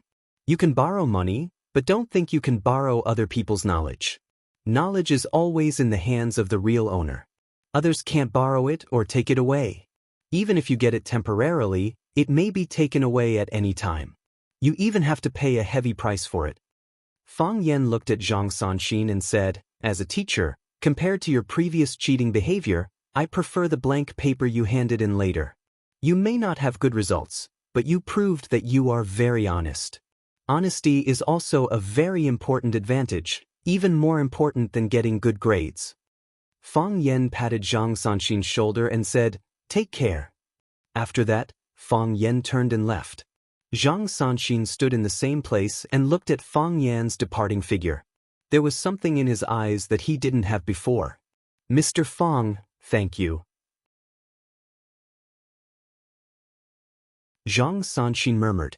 Enemies don't meet unless they meet. When Fang Yan walked to the small door to enter the teacher's living area, he happened to meet Zhang Yu, who was also preparing to go home. Fang Yan. Zhang Yu's voice seemed murderous. Hello, Miss Zhang. Teacher Zhang, are you preparing to return home for dinner? Fang Yan asked with a chuckle. Fang Yan, you are shameless. Zhang Yu shouted angrily, you didn't win and I didn't lose. Why do you have to read the apology letter to me in the classroom in front of the students? Fang Yan thought about it and said, I didn't say that I couldn't read it before the bet. You also know that my writing isn't good. I'm afraid that if I don't write well, I'll embarrass Teacher Zhang. A good horse needs a good saddle. Teacher Zhang is a great scholar of our Vermilion Bird Academy. Even if he were to apologize to someone, the letter of apology should be written with great literary talent. How do you know that I will lose? Why isn't it you who will lose? Zhang Yu was really angry. Fang Yan, I tell you, you will lose. When the time comes, don't blame me for not giving you face. Miss Zhang, you and I are both teachers. Teachers should act like a teacher. I believe that Miss Zhang will not do anything too excessive. Fang Yan said with a gentle smile.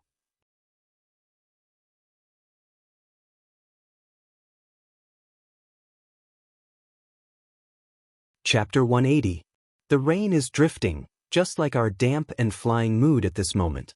Wearing our beautiful coats, holding a colorful umbrella, we went out and walked in the rain. Carefully feel the beauty of the rain, feel the breath of our youth. What is youth? It's electricity, it's light, it's hard work, it's the courage to win first place. It's you like me and I like you, it's infinite possibilities and opportunities. Good afternoon, everyone. I'm the host of the campus radio program, Little Wu. According to the previous program routine, now is the time to recite the poems sent by the Poetry Club or recommend a few pieces of music to suit the occasion. But today will be different. We all know that two extremely popular language teachers in the school once made a bet, betting which class's language scores would be higher. The loser would have to recite a letter of apology provided by the winner on the campus radio program. I don't know if everyone is looking forward to this, but personally, I'm looking forward to it. Wow, the whole school was in an uproar. It was after school, and the students were either preparing to go home or walking back to their dorms. Hearing the campus radio program from the school loudspeaker, everyone couldn't help but stop or smile knowingly. Oh my God, are they really going to recite the letter of apology on the radio? That's so embarrassing. A girl with long hair and the demeanor of a goddess exclaimed. Isn't that right? If it were me, I wouldn't do such a thing. The round-faced girl next to her echoed. You don't know, right? The gossipy guy wanted to please the two girls, so he pretended to be mysterious and said, It said that because of this matter, the school leaders specially found the two teachers, Fang Yan and Zhang Yu, to mediate, but both of them didn't accept the mediation. They must insist on going according to the previous content of the competition. What a character. I like it. Exactly. The demeanor of a scholar. Then, let's welcome Teacher Zhang Yu. Teacher Zhang Yu, can you say hello to the students? The voice of the host, Little Wu, continued to resound in the campus through the campus radio. Silence. There was no sound from the radio for a long time. Miss Zhang, Little Wu reminded. Seeing that Zhang Yu was still unwilling to speak, Little Wu hurriedly explained, Miss Zhang is brewing her emotions, please wait a moment. I'm Zhang Yu. Zhang Yu's hoarse and dull voice finally came out from the broadcast. A single sentence from Kiran sent the whole Rosefinch High into an uproar. Heavens, Teacher Zhang Yu really came to apologize? Shouldn't it be Fang Yan? Fang Yan is teaching Class 9. How could Class 9 possibly surpass Class 1? The 9th class is really impressive this time. I apologize to Teacher Fang Yan with utmost sincerity and humility. I was wrong. I severely underestimated Teacher Fang Yan's ability and the strength of Class 9 students. I am Mosquito. Teacher Fang Yan is Jiao Long. I am a flashlight. Teacher Fang Yan is the big sun. I am a bicycle. Teacher Fang Yan is a Ferrari. The faces of Class 9 students showed puzzled expressions. Huang Haoren, did I hear it wrong? Is this a letter of apology written by Mr. Fang? Yes, it shouldn't be, right? We've all heard Mr. Fang's letter of apology. Mr. Fang read it in public in the classroom. It should be. Huang Haoren was also puzzled and said, This is the content of the bet. Presumably, Zhang Yu wouldn't dare to change the content of the letter of apology. Besides, there's no such way to change it. It must be known that although the letter of apology read by Fang Yan sounded very immoral, it was still within the acceptable range of normal people. Like this time, Mosquito and Jiao Long, Bicycle and Farron. Who would have the nerve to praise themselves like that? I am acutely conscious of my own error. I only have myself to blame for this punishment. I shouldn't have taken the initiative to provoke Teacher Fang Yan, and even more so, I shouldn't have forced him to accept my challenge. In a situation where he repeatedly rejected me, I was still unwilling to let him go. Teacher Fang Yan, I was wrong. In order to express my apology, I want to give you a tongue twister. I hope you like it. Students, did you hear that? Teacher Zhang Yu is going to say a tongue twister, the host, Little Wu, said happily. Darkening? Zhang Yu finished reading. Everyone was dumbfounded. What were they talking about? He only heard a long part of hui hui hui, but he didn't understand the meaning of this tongue twister at all. Mr. Zhang Yu? Little Nothingness asked timidly, May I ask what you're reciting is black ash fat ash will volatilize gray ash will be taboo black ash will be black ash flower will return to fey. Ash ash black fertilizer will evaporate and turn into ash. Is this it? I'm done reading it. Zhang Yu roared angrily, and then there was a loud bang from the broadcast. Everyone knew that it was the sound of Teacher Zhang Yu slamming the door and leaving. There was a long period of silence from the broadcast, as if the host had also disconnected. After a long time, the host, Little Wu, sighed softly and said, Teacher Zhang Yu is from Shaman. Is this really appropriate for him? Is this appropriate? Lu Chaoga asked. In Lu Chaoga's office, she and Fang Yan had just enjoyed Teacher Zhang Yu's performance on the campus radio station. That hui hui hui part almost made her drop her jaw in shock. What? Miss Zhang is from Shaman. Fang Yan looked shocked. I didn't know that at all. I just felt that when he talked to me, the words gray and fly weren't very coherent. I didn't expect that I would guess it right. Lu Chaoga drank a few mouthfuls of tea, and then looked at Fang Yan's face again. She said, I know that you didn't write this script before.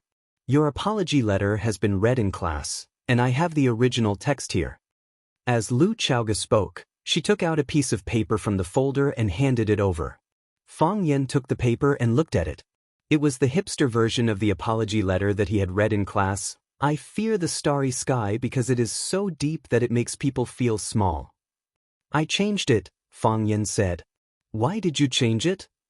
That was a trick to lure the enemy, Fang Yan said. Lure the enemy? When I wrote the apology letter, the exam results hadn't come out yet. Although I kept saying that we would win and I said that to everyone, but how did I know that I would definitely win? What if I lost? So, you wrote such an apology letter that Zhang Yu could completely accept. When the exam results came out, if you lost, he could only write an apology letter according to your standards. Is that right? Something like that, Fang Yan said. In the end, you won, but you gave him another apology letter. You can't say that. Fang Yan waved his hand. I didn't want the relationship between my colleagues to be too stiff, and I didn't want others to call me despicable and shameless. My nature is actually not bad. You have to admit that I am a kind person. Something happened later, which prompted me to make such a decision. What happened? After the math exam, he blocked me at the small door and said that I would definitely lose.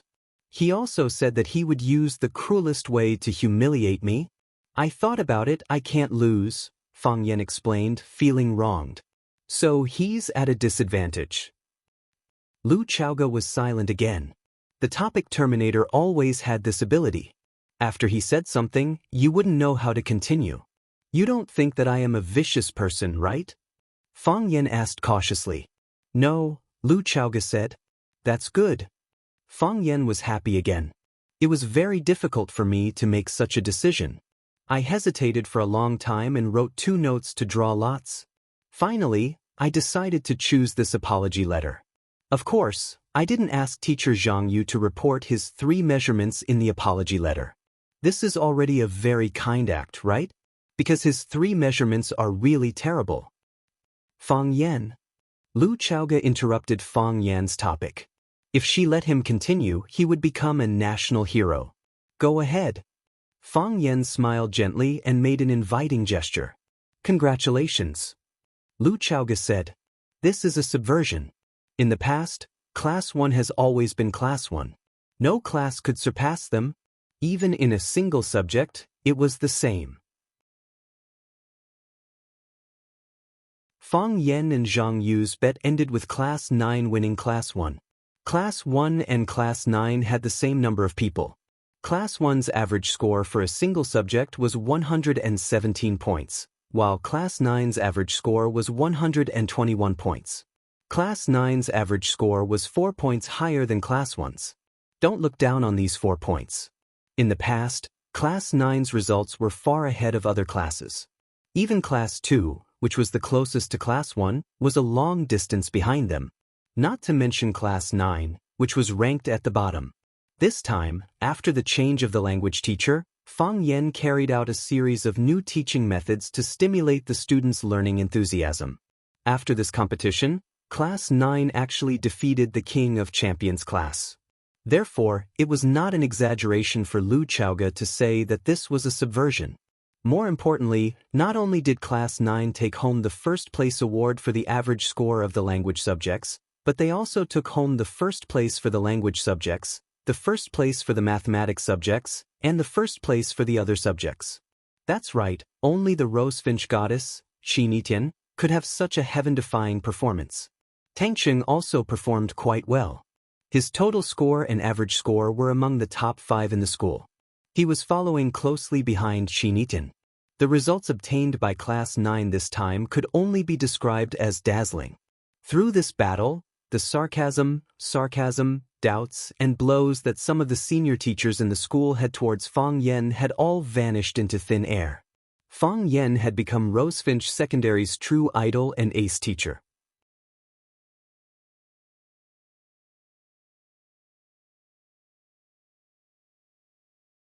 Chapter 181. No one disliked compliments, and Fang Huohua was no exception. He looked at Lu Chaoge, his handsome face slightly embarrassed, and said, "Actually, it's not a big deal. I just achieved a little bit of extraordinary results in an ordinary position." Lu Chaoge thought to herself, "That's right, but why does it feel strange and absurd when it comes from Fang Yan's mouth?"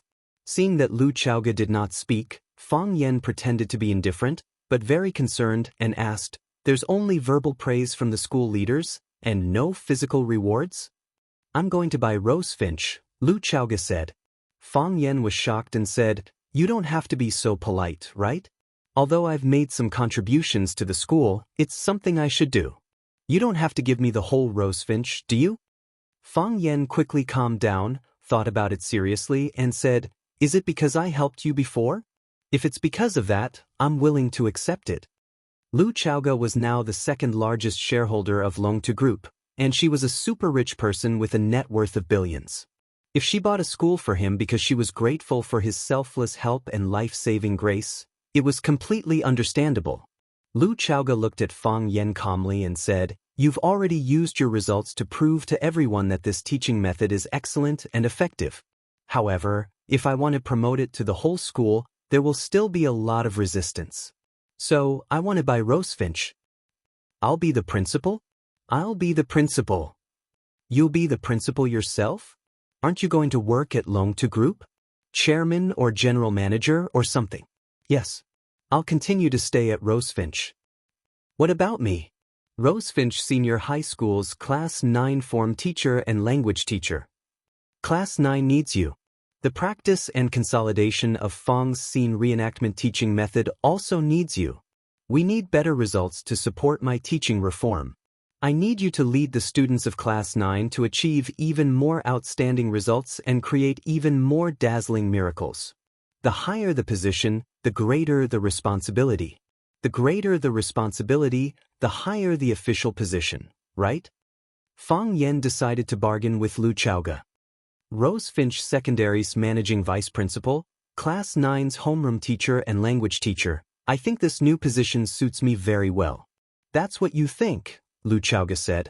"If an overly young guy who had only been teaching for less than 2 months was appointed as the school's vice principal, the students' parents would begin to doubt the quality of the school's teaching." Fang Yan's resume was too thin. He needed to produce more achievements, or at the very least, he needed to wait for more years. "Let's schedule a time to talk to Director Zheng," Lu Chaoge said. "I think if you propose it, he'll consider it carefully." Zheng Tiancheng's weakness was in Fang Yan's hands. If Fang Yan proposed a purchase plan to Zheng Tiancheng would indeed consider it. Of course, the key was to make Zheng Tiancheng profitable. You want the horse to run, but you don't give it grass. How can you be a leader?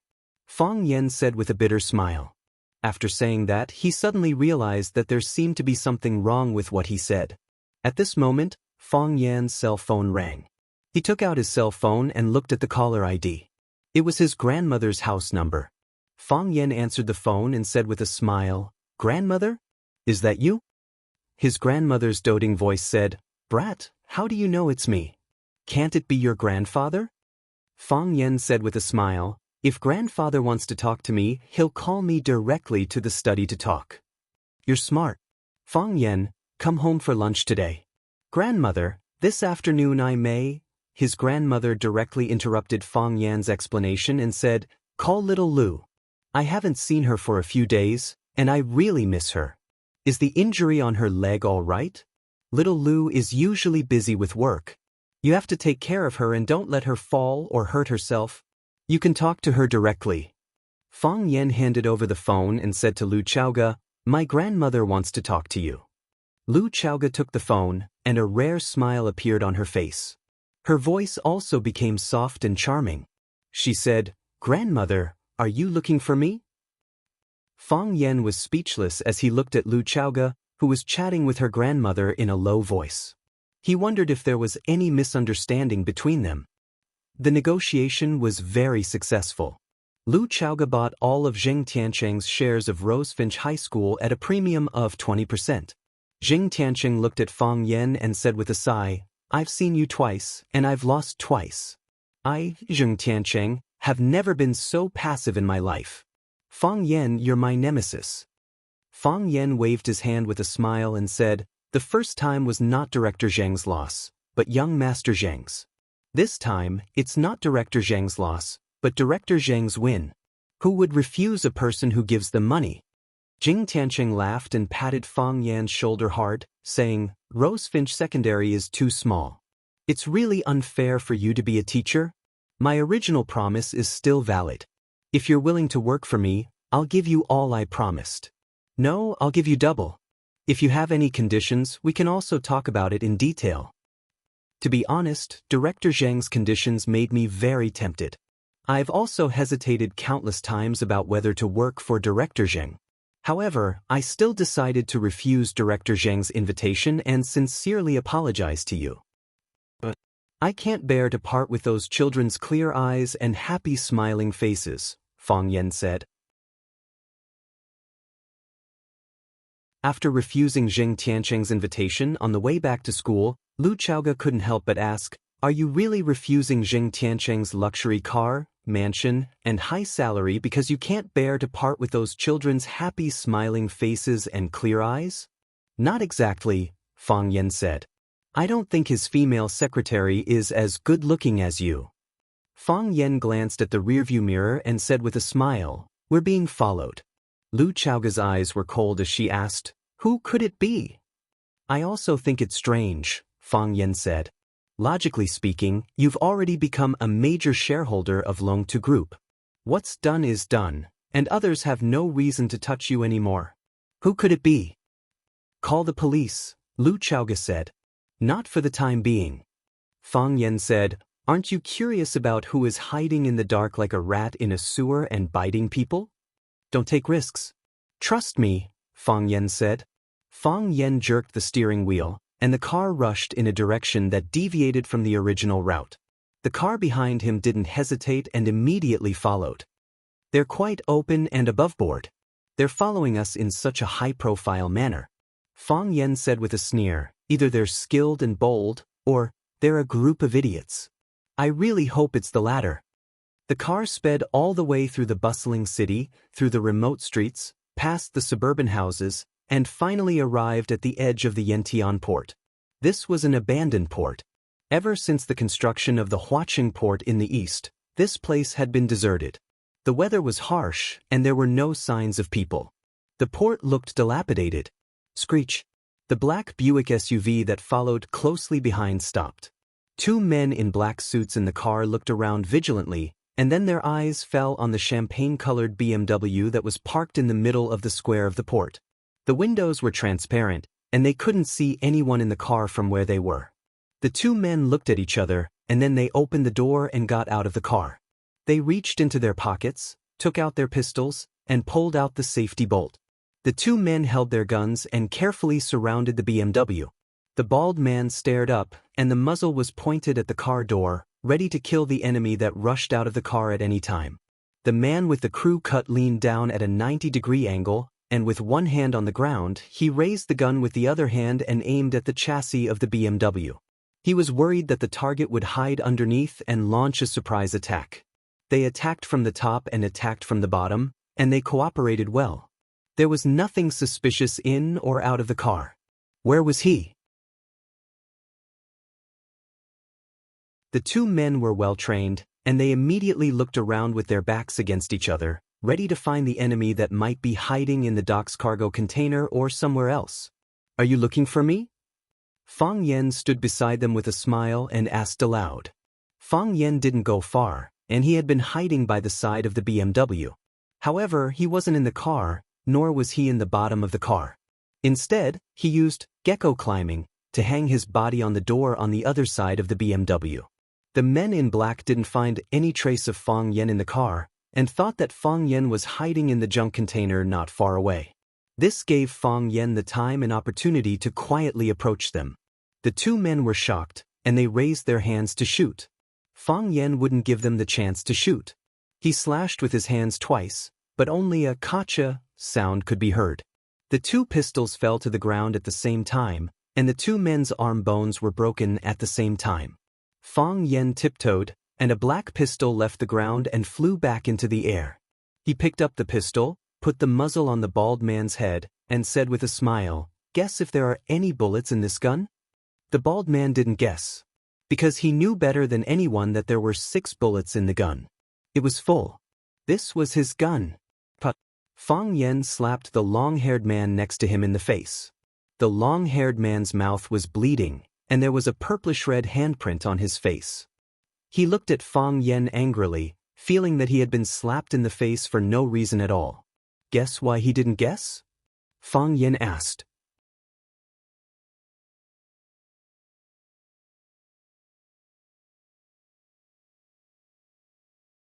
Chapter 182. That's his gun, said the long-haired man. Because it's his gun and he knows how many bullets are in the magazine, so he doesn't want to guess? Asked Fang Yen. As he spoke, he slapped the bald man in the face again and shouted, "If you know the answer, why don't you tell me? You think my question is too simple, don't you?" The bald man clenched his fists and his bones cracked. But Fang Yen slapped the bald man in the face again and scolded, "Look, I know you're not convinced. If I ask you why 1 + 1 = 2, do you think you can solve it?" The bald man was stunned. He wanted to find an opportunity to fight back, but the slaps had shattered his momentum. The long-haired man didn't dare to act rashly. His right arm bone had been cut off by Fang Yan's knife. His combat power had been greatly reduced, and his gun had fallen into the enemy's hands. If he fought back, would he blow up the bald man's head? But Fang Yen slapped the bald man in the face again and said, "Answer my question. How many bullets are in the magazine?" 6, said the bald man. He knew that answering this question would be very shameful. Even his companions would ridicule him for having no backbone. But was this the time to talk about backbone? This guy was simply a mad dog who didn't play by common sense. If he didn't answer, he had no doubt that this guy would beat him to death. Yes, he wanted obedience. Absolute control over them. Only in this way could he get more useful information from their mouths. The bald man had studied criminal psychology and knew what Fang Yen was doing. This was an extremely difficult opponent. Fang Yen reached out to slap the long-haired man. The long-haired man hurriedly said, "It's 6. There are 6 bullets in the gun." He guessed correctly. The long-haired man was so clever that Fang Yen didn't know whether to take back his hand or continue to slap him. Thinking that he was in a dilemma because of a gangster, Fang Yen was a little angry. He slapped the long-haired man's face hard and scolded, "Did I ask you if he guessed correctly?" The long-haired man was on the verge of tears. "What exactly do you want to ask?" "I don't want to ask anything, I just want to slap you," Fang Yen said confidently. The bald man and the long-haired man looked at each other in dismay. How did they meet such a freak? Because he valued his own life too much, Fang Yen would never tolerate those who attempted to harm him. If someone slapped him once, he would definitely return the favor with 10 slaps. If someone kicked him, he would find a way to break the leg that kicked him. If someone wanted him dead, then sorry, he wouldn't let them live a good life. If that person was Yi Ro, the first 3 conditions could be ignored. The 2 of them had been following him all the way. They were armed with guns and were extremely dangerous. Naturally, Fang Yen wouldn't be polite to them. "I won't kill you." Fang Yen said, "I know better than anyone that killing is a crime." The bald man and the long-haired man were relieved at the same time. As long as they could keep their lives, it was fine. They were afraid that this idiot would not care and directly beat them to death. As long as there's life, there's hope. But Fang Yen stuffed the gun in his hand into the long-haired man's broken hand. Then he raised his arm and aimed the gun at the bald man's head. "You will kill yourselves." The 2 men's faces were ashen. Could it be played like this? Why didn't they think of it? "So, now can you tell me who sent you to kill me?" Fang Yan's face was cold and his voice was extremely fierce. "We're not here to kill people. We're here to deliver a letter." The broken arm was unbearable and his forehead was covered with sweat. It was cold, but the long-haired man's clothes had been soaked with sweat. "What letter?" Fang Yan asked. "To deliver a letter to Miss Lu, Someone wants to see her. The long-haired man said. Fang Yan looked at the long-haired man thoughtfully and said, originally, you wanted to kidnap her, right? The two men were silent. The order they received was indeed to deliver a letter. However, there were many ways to deliver a letter. They could deliver the letter to Lu Chaoga out of courtesy. They could also deliver the letter to Lu Chaoga and bring Lu Chaoga and the letter back at the same time. If it was the latter, it would be easier to negotiate. This was also the reason why they followed closely and unscrupulously prepared to take Lu Chaoga away. Of course, they also received news that the male follower of Lu Chaoga was good at martial arts. But so what? No matter how good his martial arts was, he would still be afraid of a kitchen knife. With a gun in hand, the world was mine. No matter how good his martial arts were, wasn't it something that could be solved with a bullet? The ideal was too full, but the reality was too shameless. It seems that I guessed correctly. Fang Yan said. Where's the letter? The bald man reached into his arms and took out a rolled-up paper ball from his pocket. Open it. Fang Yan said. The paper ball was dirty, and there was a reddish-brown liquid on it. Fang Yan wouldn't reach out to touch it himself. When the paper ball was opened, it turned out to be a piece of charred flesh. This is... Fang Yan paused, and his eyes became extremely sharp. Human skin?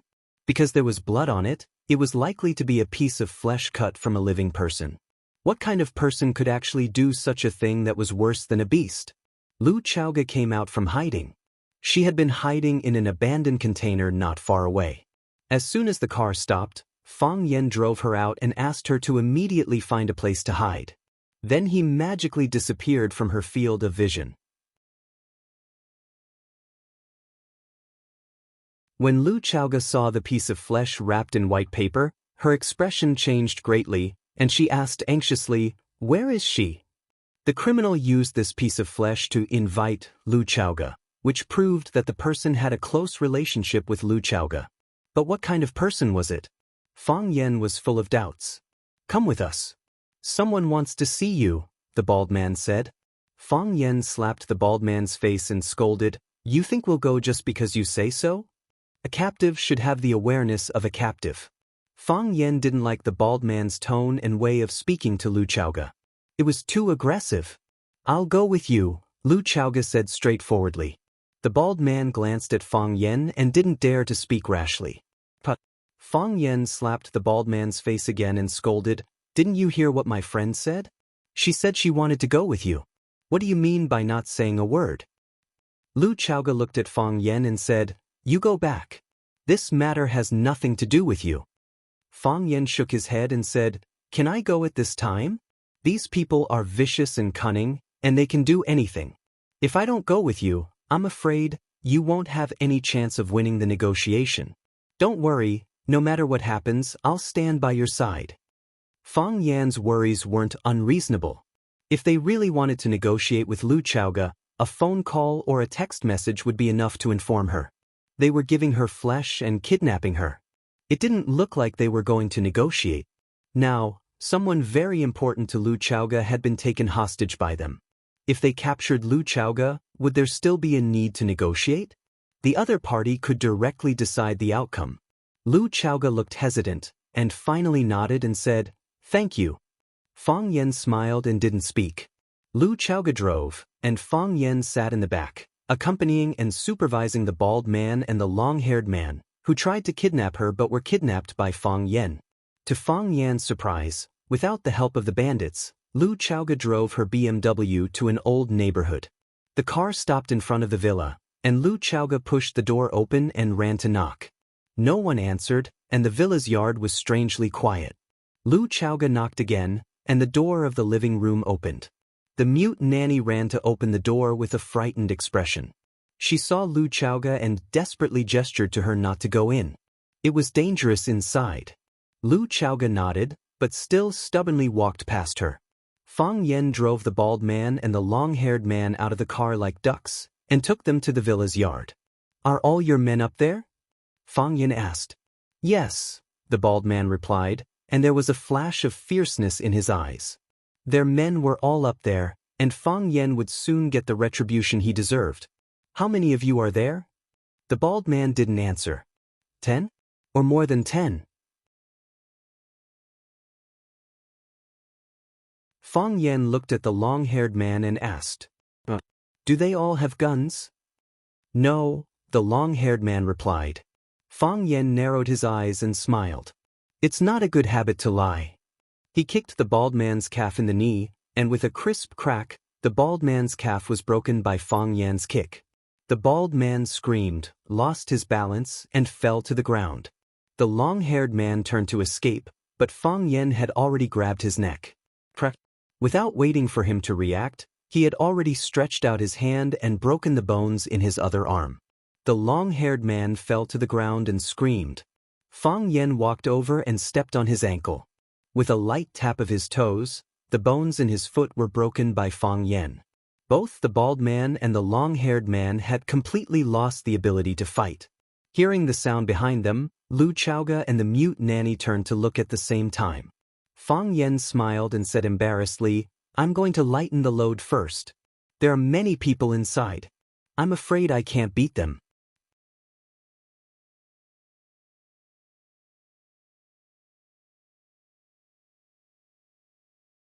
Chapter 183. The room was shrouded in darkness. The air was filled with the choking smell of mold, as well as a disgusting stench that made people want to vomit. If you hadn't seen it with your own eyes, it would be hard to imagine that there was such a human leg in the world. Scorched black, withered, full of holes, white skin and green veins could not be seen, only strange scars of different sizes and blood dripping. Disgusting. The handsome man frowned deeply. He looked at the flesh that had been peeled off and said with disgust, Is this still a woman's leg? Look at it without a trace of lust. Wild animals are nothing more than this. The woman's body was tied to the iron chair. One leg was tied to the chair leg and the other was stretched out. Blood was rapidly seeping out from several places where the skin had been cut off. The bright red blood dripped drop by drop on the brown carpet in the room, mixed with the damp and mold smell of the old carpet that had not been changed for decades. This was the source of the stench. He is a butcher. The man pointed at the big man who had cut off the meat and said, He used to kill pigs. Now he kills people. He can kill a pig with one cut without any pain, and he can make a pig scream in pain for 3 to 5 hours without stopping. Humans are the same. Mad dog. You mad dog. The woman roared hoarsely. Her face was ferocious, and there was a murderous light in her eyes. No one would doubt that if she was given a chance, she would cut off the man's flesh and stuff it into her mouth, chewing it with blood and swallowing it without hesitation. Thank you for the compliment. The man laughed. Hearing you scold me like that, it reminds me of a story. It is said that Qiang Longtan's father-in-law once said that his son-in-law was a scalper and a dog. You scolded me as a mad dog, isn't that the same as Qiang Longtan? I quite admire him. You mad dog demon. I was wrong to trust you. No, no, no. The man waved his hand. You've never believed me. You just had to use me. If not for me, if not for us, would Qiang Longtan return the fat piece of meat that he ate to you? Impossible. You're even more cruel and disgusting than him. I've never denied that. The man said, But so what? Verbal attacks are also a form of attack, but that's too weak. All these years, you've been cursing and spitting at Qiang Longtan every day, but haven't they been living a good life? The man gave Butcher a look, and Butcher raised the blade and stabbed the thigh. Ah! The woman struggled desperately. The man sat on the chair, enjoying the woman's screams and ugly expression. He said, To be honest, your only value to me now is to make your beautiful niece listen to me. You don't know her at all. The woman's body was shaking in pain, and her teeth were chattering. She won't give in. No one can change what she has decided. Really? The man held the teacup in his hand and gently blew on the tea leaves. I don't think she has the capital to bargain with me, he said. Dong dong. There was a knock on the door. A middle-aged man in a black suit walked in and said in a deep voice, Young master, they're here.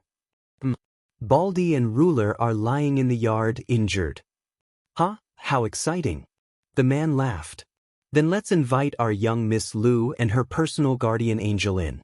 I believe that she will soon know that she has made a stupid decision. The man responded and turned to leave. Soon, Lu Chaoga and Fang Yan walked in.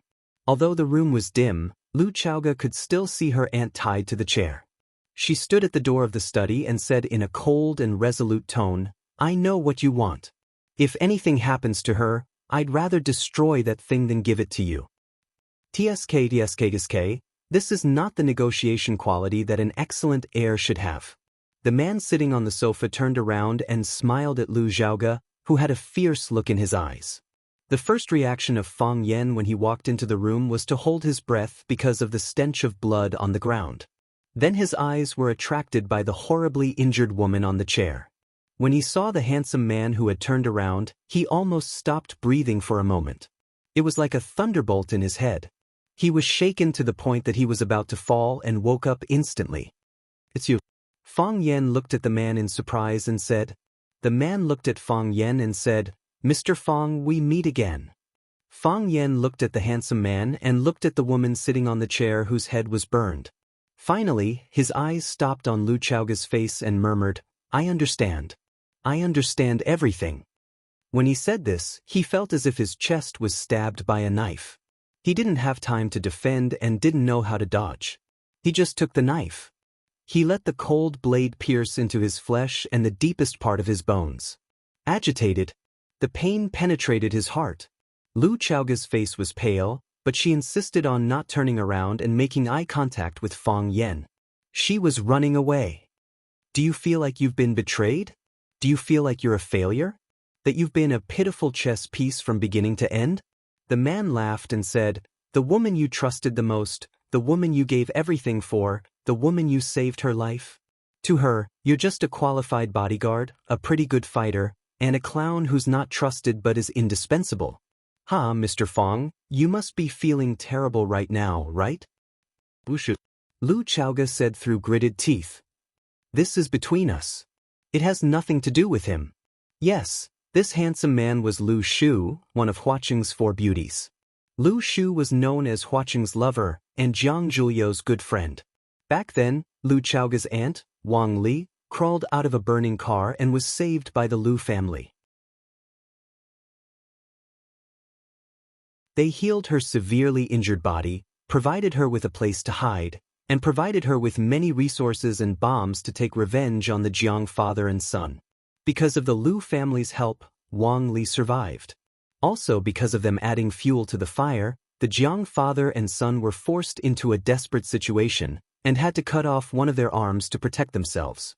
Otherwise, how could they take revenge on Qiang Longtan and take back the shares of Longtu Group that belonged to her father if they only relied on the power of a disabled person like Wang Lin and Lu Chaoga, who was closely monitored by the Jiang family? However, this answer was too shocking and cruel for Fang Yan. It turned out that the truth was not far away, but he was the only one who was kept in the dark. How can it not be related? Lu Shu corrected the problem in Lu Chaoga's words with a smile. "If it wasn't for Mr. Fang's wonderful performance, how could our show go so smoothly? If it wasn't for his important appearance, how could you take revenge on Qiang Longtan and his son and get what you wanted? Also, the death of that security guard, seems like Mr. Fang was very angry at that time. You should be in a better mood now, right?" Lu Shu raised his cup to Fang Yan and said with a smile, "Mr. Fang, I've always wanted to say something to thank you. But the last time we met, the time and place weren't right, so now I'll use tea in place of wine to toast you." With that, he finished the cup of warm tea in one gulp. Fang Yan's face was ashen, but he stood there without saying a word. At this time, words have lost the power they should have. Lu Shu felt bored, so he turned his eyes back to Lu Chaoga's face and said, "Miss Lu Chaoga, it seems that your bodyguard, Mr. Fang, will no longer help you after knowing the truth about you deceiving him. If that's the case, you don't even have the last bit of capital to negotiate with me. In that case, things will become much simpler." He stretched out his hand to Lu Chaoga and said, "You know you can't resist. So, give it to me. Give me everything I want." Lu Chaoga was as cold as ice, her fingernails pierced into her flesh and blood came out. She said, "When I came in, I've already made my attitude clear. Let her go and guarantee our safety, otherwise, I'd rather destroy it." It's really surprising that you're so uncooperative. Lu Shu shook his head and sighed. Lu Chaoge, do you know? I've always had a high opinion of you. I feel that in this vast watching, in terms of intelligence and endurance, no one is better than you. You clearly know that you can't reverse the situation, yet you insist on bargaining with me. What's the point? How can I guarantee your safety? If I say that as long as you give me the thing, I'll guarantee that you'll live a long and safe life, do you believe me? Lu Shu stood up. His body was tall and slender, and his temperament was outstanding. His eyes were deep, and his face was as handsome as a European male model. Huaqing's public lover was a well-deserved reputation. He walked in front of Lu Chaoge and said with a smile, "You won't believe me. No matter what I say, you won't believe me. People like you won't believe anyone at all. I have to say, this is something that we can't imagine. Since verbal promises can't gain your trust, then we can only use our brains to think. What's in it for me to kill you? You should know, what I need is your father's work. Lu Jing, that trash, we sent him to hide for decades, but he still couldn't get the core technology we wanted. So, at this time, we have no choice but to ask you to help us. We were friends in the past, and will still be friends in the future, is that right?" You're tuning in to the Wang Lin's Journey YouTube channel. Don't forget to subscribe and join us on this journey to catch the most captivating stories.